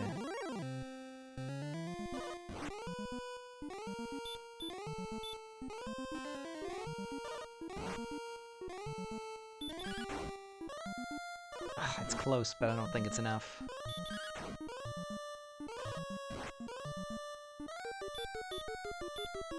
Yeah, there was a 2.2.1 room open. I think they actually did get enough for a race.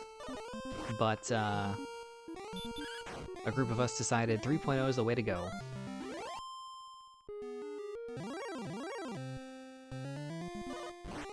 Golem.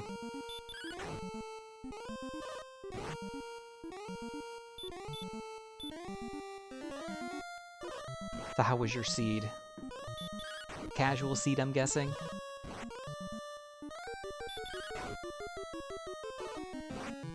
And for everybody joining from Apex's stream, I am Diabetes II. I play and race lots of DWR as the Golem Death refills us. We also do some other rando stuff. Dragon Warrior 2 rando, 4 rando. Occasionally some SMB 3 rando, Zelda 1. What else? Mega Man 2. On a rare occasion, I've been known to do some Tetris 2 speedruns, Dragon Warrior vanilla speedruns. 2-hour seed, grinds weren't great, needed 16 levels. Well, you're pretty much seeing the fruit of a very similar seed then here. I love those 4 strength starts.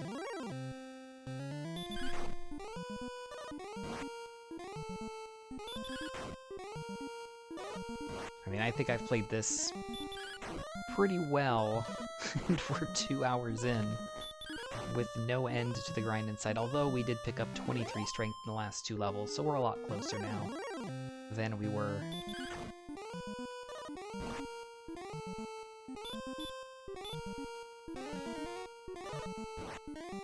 Who knew that with low strength I would be preferring a golem as a grind versus an axe knight? What on earth has happened to this game?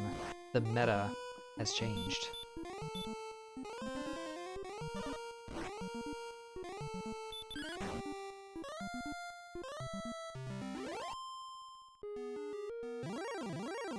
Gold, believe it or not, I did intentionally kill 1 gold man in a seed, specifically to get gold, that I could buy a large shield.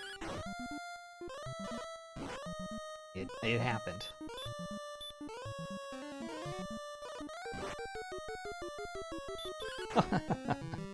You think I knew Hurtmore? Come on.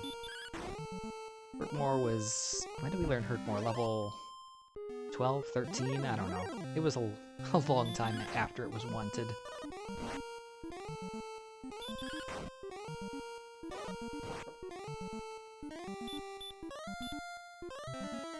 We did start off with gold in the seed, but unfortunately, despite the fact that Cantlin was just to the west, a club was the only weapon we could afford.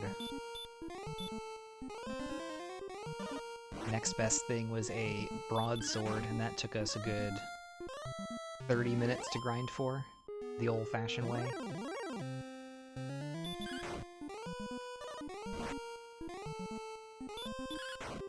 And 13 deaths does not count the, like, 20 resets. So... yeah... It's been a long one.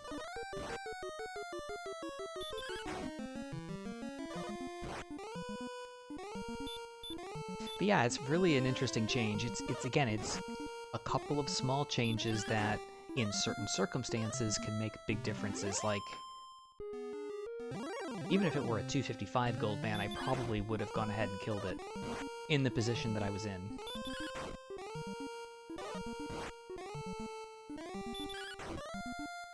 But it definitely changed things a bit. It certainly changes the map here with the grind. Now, the other key component to this is that Swamp North isn't really close to anything, so it's not really super efficient for healing in between.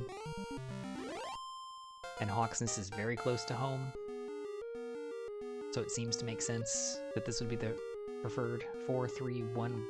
Ugh. I mean...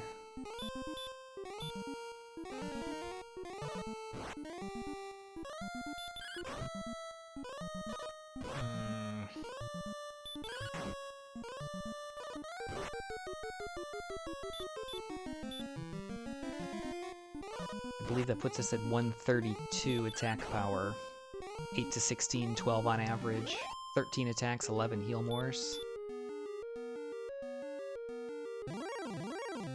103 HP post-death necklace. No margin for error. Must get there with full resources intact. Must attack first time. It's not my cup of tea. I think we're at 94. We only got 1 at that level. Yep, 94 HP, or MP rather.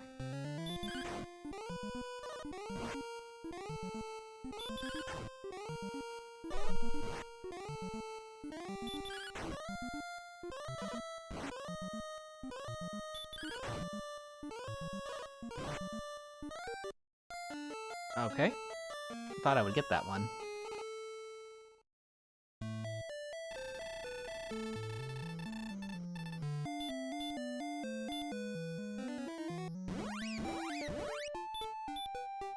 Yeah, exactly. Without the Death Necklace, I wouldn't even consider it. We're kind of in that range. There's not a whole lot of range where the Death Necklace is beneficial, but this is definitely in that spot.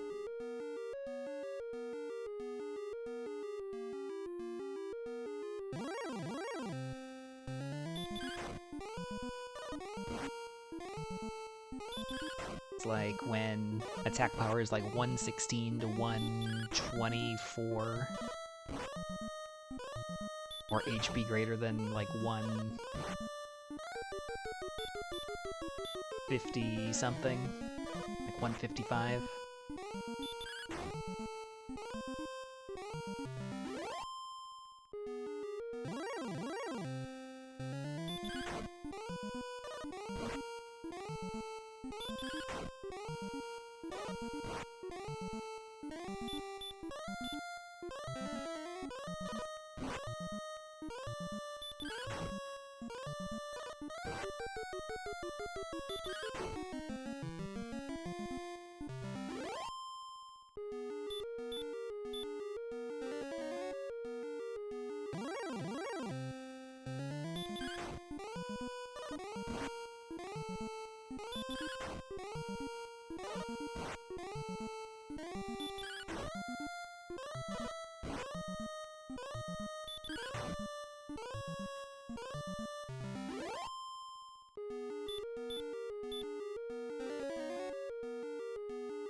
Alright, let's see if level 19 is the go level.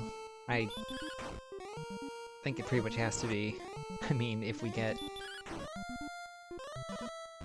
2 MP, it's probably go time, even if it's zeros across for everything else.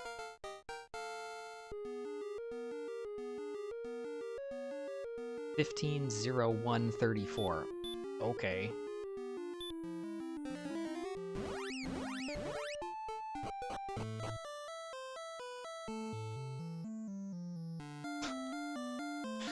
Oh, Dragon Warrior.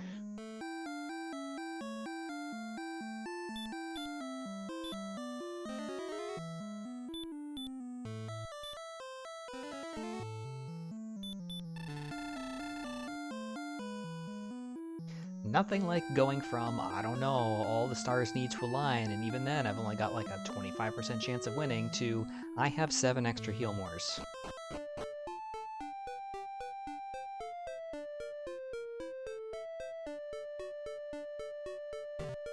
Yeah, this is right. We haven't even seen the entrance to Sharlock. I'm just assuming I know where it is.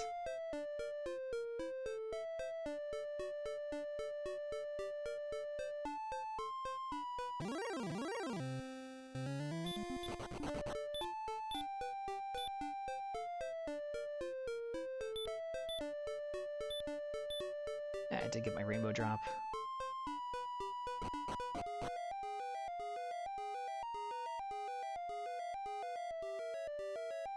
Oh yeah, I think I saw you, or heard you mention in your stream yesterday, Apex, did some camping?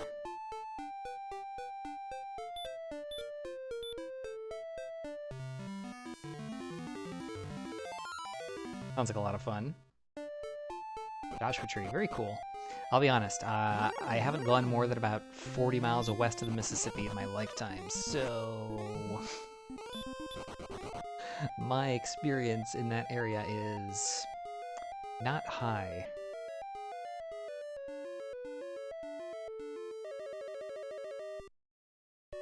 I don't even know what a desert climate is. I feel like I've only lived in tropical swamps.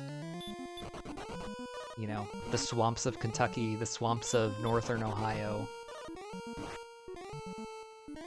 the swamps of Missouri.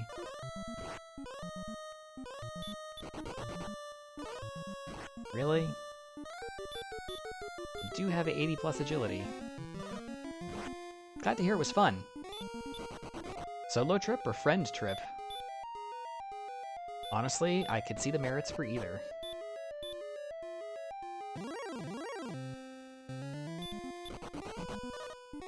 Couple friends, awesome.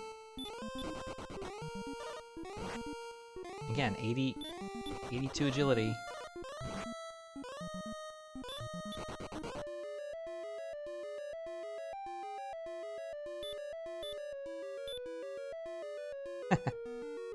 Lake of the Ozarks is a lot of fun. Only there once. No, I was in the St. Louis area, so I guess the swamps of the Mississippi. which, depending on the time of year and the season, man, we saw some nasty flooding.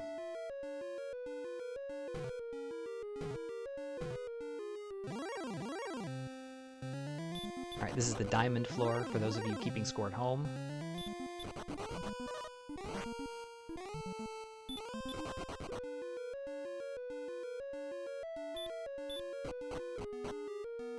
Switchback floor.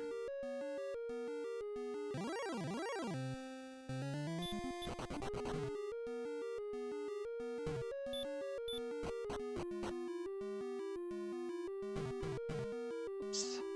Fork in the road.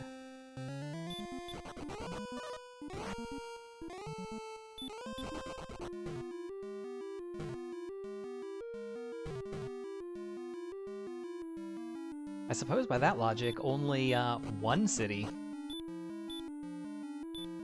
Right? Half of the western one, half the eastern one.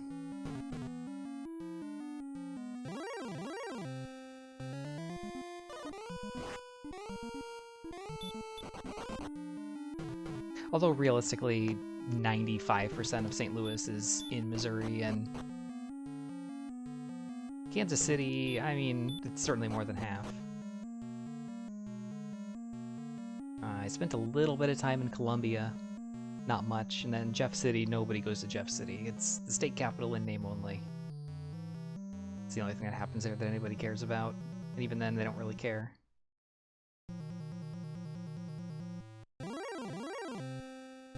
Hey Aaron, welcome in. Yes. That Ohio flag though, the only pennant in the nation.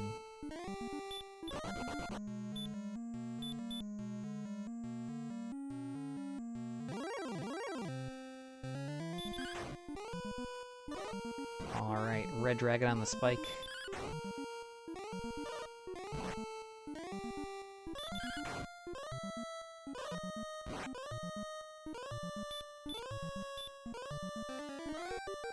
It was just in Ohio, in fact,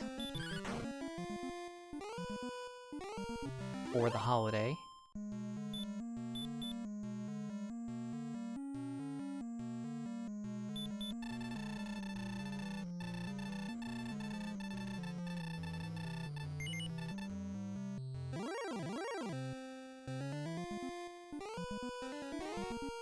Oh, Dragon Lord.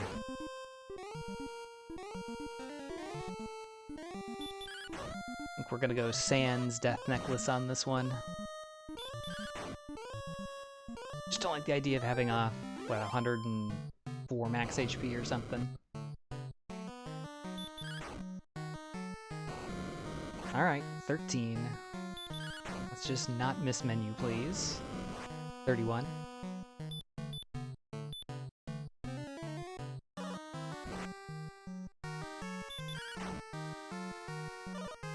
42.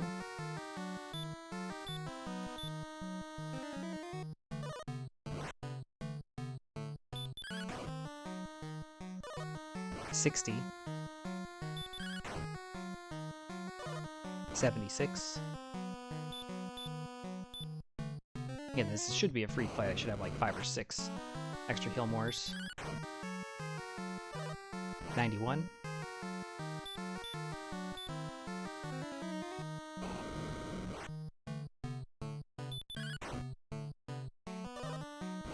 102.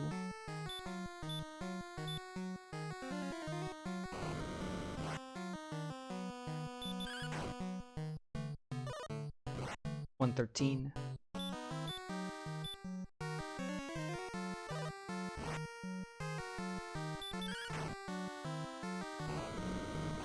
129.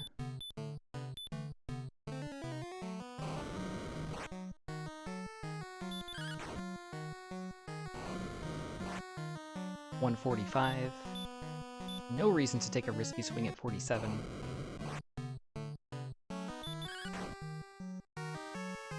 160. Yay!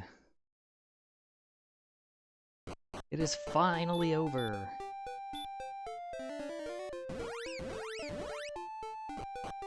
A marathon indeed. Oh no, the fairy water. My optimized strats. Strizats.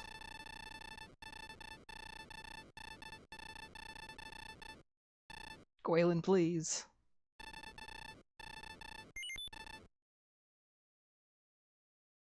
And thus the tale comes to an end, unless the dragons return again. Woof. You know what? I don't care how bad the seed was.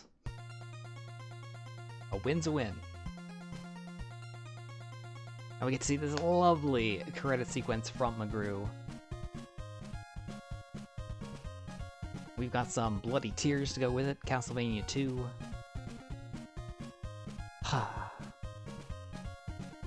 We'll take a look at the credit crawl here. Meanwhile, I'll catch up a little bit on chat. I know I missed some fun stuff, but before we get to all the fun stuff earlier, thank you for the good luck. Apex, it worked out. Didn't need it, but I didn't miss menu, so that took some luck. But Aaron, Big Daryl, Apex Corvid, Metal Dream X, thank you for the GGs. We did it. Yes, we ran from 23 Drakeys, and that was largely because we had 4 strength at the start. So we could not fight them. So sad. And then immediately after that, we were fighting them and never needed to run.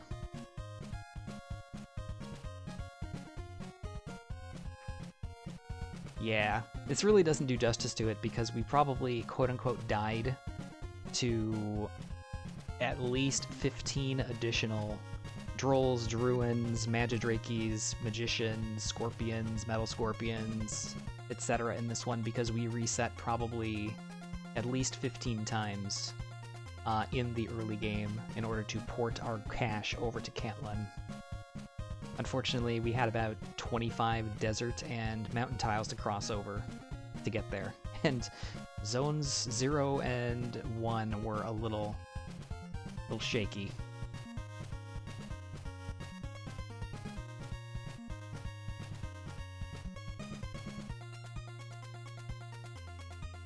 It's a big Daryl by KC, awesome. Looks like the Chiefs have figured themselves out a little bit, so that's good for them. Apex Corvid originally from Nebraska, interesting. Do you remember back in the day applying to a certain school in Nebraska? I did have a friend that did end up going there. Funny, we ended up going to grad school together in a completely different state later on, surprisingly. I've got to watch the Rose Play. I've never seen, or I've never been to Kansas City. That would be fun. I'm never going to do like the full MLB tour, I'm sure. But I've been, let's see, where have I been? Well, Nationals in the 1 year they played at RFK. Right after they came back, before they built Nationals Park. So that park, I mean, you'll never see a game there again, so that's kind of cool. Camden Yards, whatever the stadium is called in Cleveland now, Progressive Field. GABP in Cincinnati. Detroit, don't remember, I think it was Old Tiger Stadium. And then Busch in STL. But yeah, I love that. That's a lot of fun. Creighton.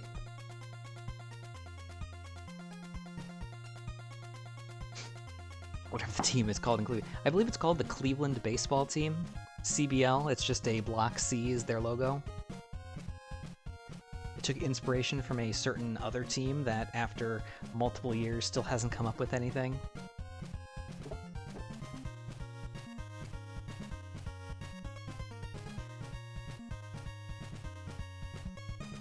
Let's take a look here. Well, we'll let the credits roll through. I'm gonna get the map set up. I do want to actually take a look at this.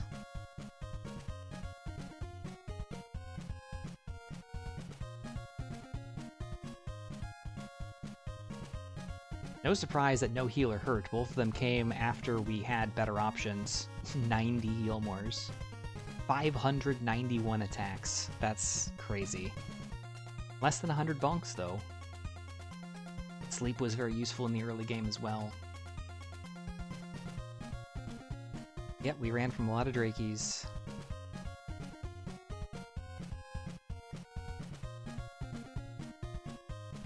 We fought a ton of Metal Scorpions. That was our mainstay from about level 4 all the way up to like level 10.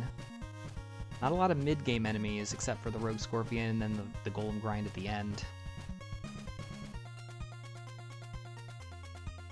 Few Axe Knights just to run through our resources when we were in the Swamp Cave. Yeah, that was a good one. That was a good one. Also, creating for emergency medicine and student loans would have been too much. Yeah. Let's just say I may know something about almost exactly that. And the numbers are kind of big. And they're not green numbers. They're red numbers. Red numbers are scary.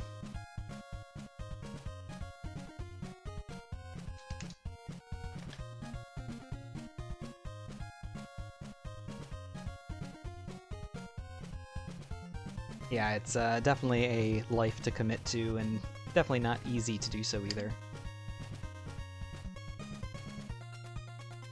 So I don't blame you. It's definitely a life investment. Investment of your time, investment of your, well, most of the latter part of your teens and the entirety of your 20s. So as long as you don't care about those, I mean, sure, why not?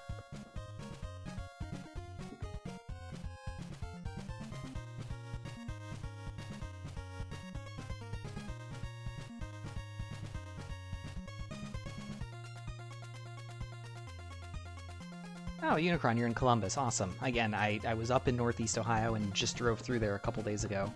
I am in the state of Kentucky.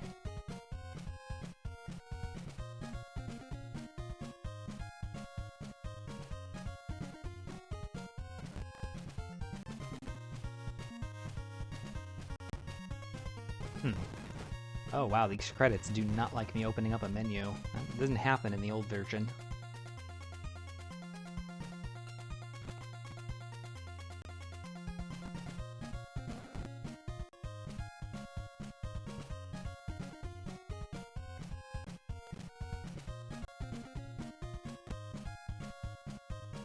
Might need to try to optimize some settings to get that squared away.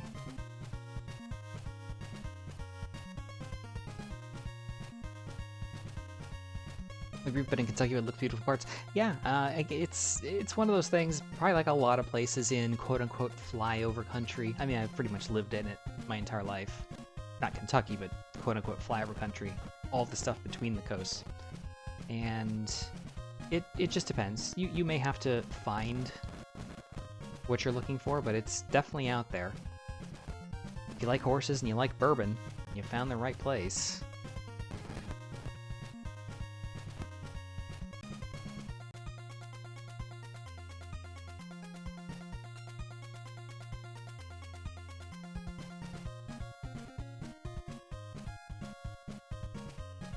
Come on, focus.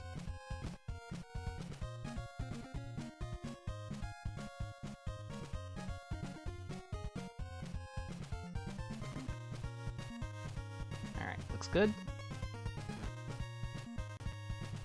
They won't lag stuff too much. That was my map for this one. There's a small part that's cut off at the top that I'll just reference.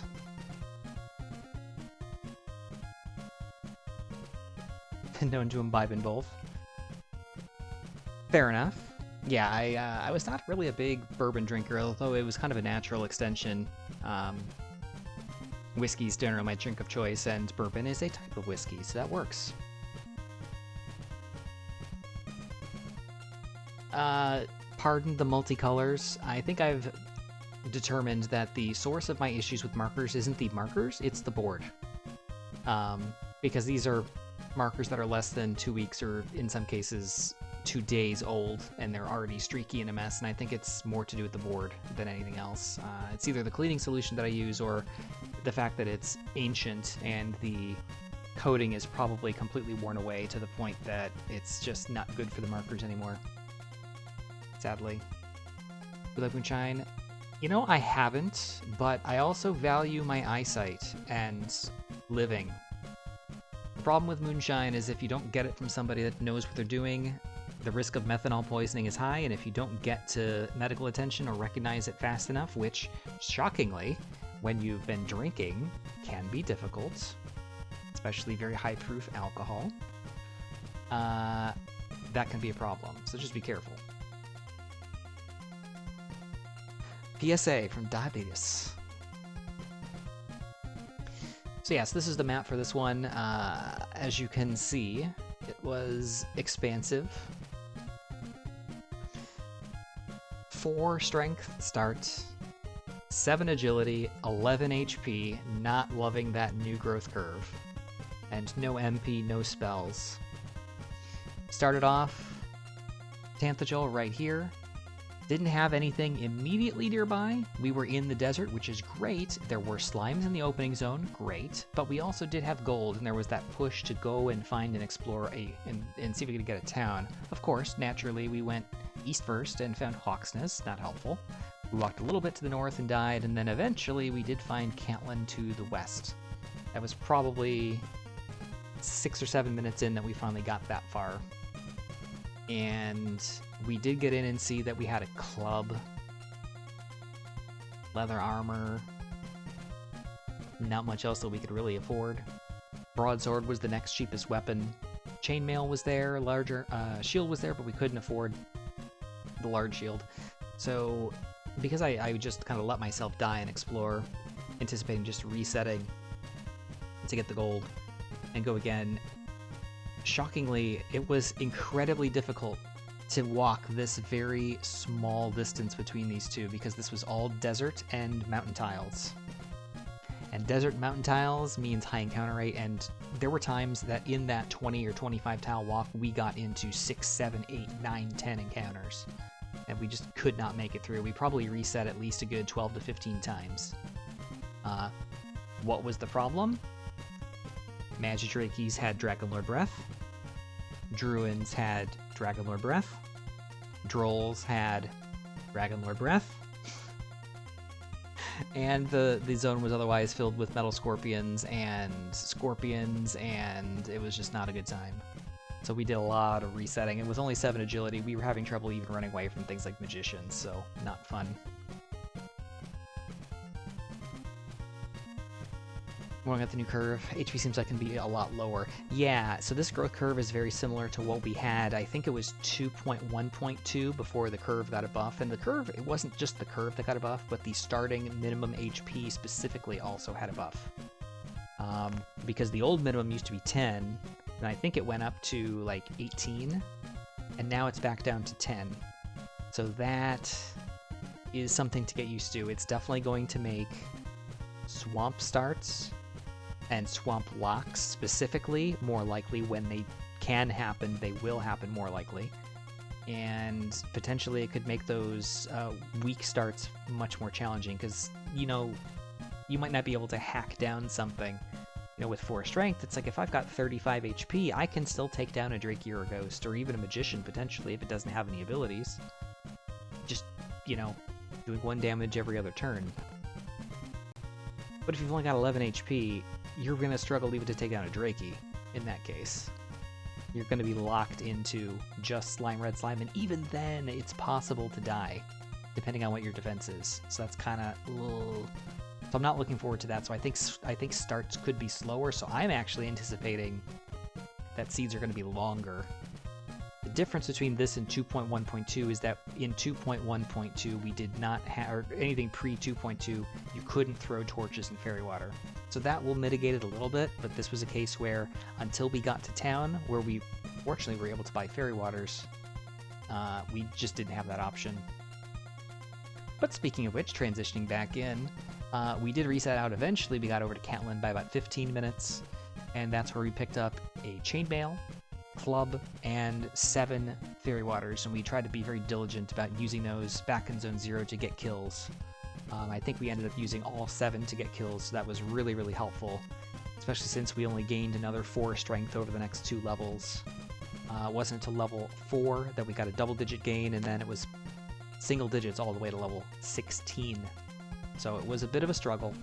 We spent a good amount of time, I think up to level 9, in some combination of Zone 0, fighting things like Magidrakes with sleep once we learned it, because otherwise we were getting Dragonlord Breath to death, Scorpions, Magicians, and then eventually down in the southern zone, it seemed like we had double Metal Scorpion, so that became a mainstay, again, with the sleep spell. That's why I cast sleep so much when we looked at the stat list, and why I killed so many Metal Scorpions. We did grind up enough cash that we were able to pick up a broadsword, believe it or not, just by fighting stuff and not dying for this long time period. We did learn heal more around level 4 or 5 as well. So we were able to get that, and that really kind of opened up some more fights for us.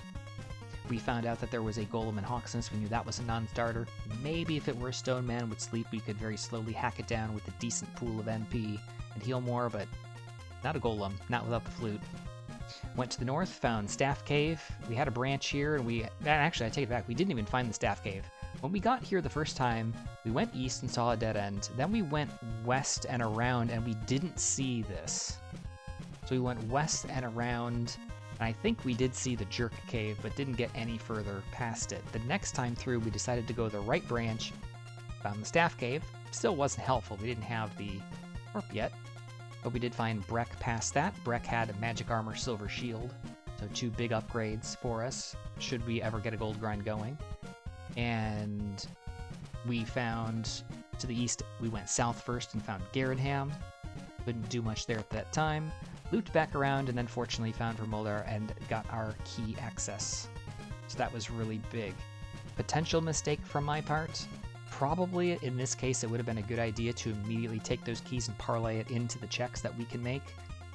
We already knew Tanthagil, so we got 4 treasure chests plus the basement there, coordinates in Cantlin, Garenham's 3 chests plus another cave. And I didn't do it right away. I figured, well, I'm pretty far from home, let's keep exploring.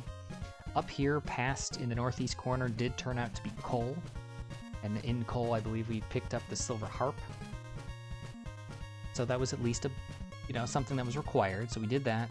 And we walked a little ways back and got to right around here where we took another death to an Armored Knight. So that was our impetus to go ahead and check everything at home. Gold Grind was available in Tanthagil. Mountain Cave in the basement, I don't think had anything critical. No, I take it back. I think we found Erdrick's sword in the Mountain Cave, so that was a little bit of a... well, we could have been fighting stuff with the sword sooner than we were. Not ideal, but that's fine. It was good for us. We went over to Hawksness next to defeat the Golem, because I believe it also found the Fairy Flute. Hawksness had nothing. We went over to Cantlin, got coordinates. Coordinates were 12 north, 61 west, which originally I thought was going to be up in this area, and it turns out it was at the very top of this here. This probably extends a little bit further than I drew it, sadly. So I did find that out later. We did loop back around. It turned out to be the Death Necklace, so it wasn't critical at that time. We also went back through Mountain Cave because there wasn't a gold chest downstairs to force a gold grind, and then we went up to Breck to buy our stuff, turning in the harp for the staff along the way. Garenham next. I think we found another one of our quest items there. The Stones Cave was in the back. Didn't have anything of significance. Vermolder had nothing. Looped back around and kind of cleared out the rest. This led to eventually a dead end further to the north. Jerk Cave. At this point we did have all of our quest items, so we did that turn in. Next we found Swamp Cave. Didn't go through it first, kind of checked out some areas around it. Didn't find anything else. We're still looking at the grave to get Erdrick's armor at this point. We did save the princess, and that's how we eventually picked up our Death Necklace. And then went back around and explored, found the grave to the northwest, and we found the armor like in the first chest at the top. So that wrapped things up for us. We did see Sharlock was right up here, which was on second continent. We looked every which way. We couldn't get there from first. This must have been a very, very small second continent. We only saw a handful of tiles on it because we walked directly into Sharlock, but that was that. grind time. We took out Axe Knights in Swamp Cave until we ran out of resources, and you saw the rest. Clearing out Oxness and the Golem for a good 15 minutes, all the way to level 19, which we went from level 18 borderline, maybe we can do it. Is it worth a try? Is it not worth a try? I don't know. To all of a sudden, level 19, super free. I think we finished with like 6 extra heal mores. No complaints. A win's a win, but I do have to say, wow, it got pretty close immediately after. So we finished 215.58, Monsieur Slime 220, DK 224, BLK 225, and then a forfeit from Vertical Sandwich. So despite the fact that this was a 215 seed, all the runners finished within 10 minutes of each other, which is pretty surprising. Especially since the map was very expansive and you certainly could have gone many different directions in terms of getting everything done. Things that would have changed or done differently. I mean, it would have been nice if we had gotten to Catlin and picked up our equipment sooner than we did, but that's not on me. That's really just the RNG and the luck exploration. Immediately after getting the keys and roller, I could have immediately backtracked down to Garenham to check that out, and then go home, which we would have picked up the sword sooner, and get that whole train rolling faster. But other than that, I don't think I would have really changed anything else. Really no thought of going at 18. 19 was definitely the play. But yeah. I guess along the way I was fighting a lot of stuff that were taking a lot of swings. I was fighting blue dragons with like 60 attack power and hacking them down for, in some cases, like 3 to 7 per swing. But they had hurt, like 75% hurt. I had stop spell. I had heal more. I can take them down. If I get a crit, it cuts the fight in half. It kind of worked. If I had had Erdrick Sword, it would have been faster, and well, back to that comment. So overall, very happy with that performance. Thank you, Monsieur Slime, for that seed. It was a thing that happened. Good stuff. And one last look through the credit roll. Not much else to say, I don't think. We defeated exactly 1 gold man, and it was really important.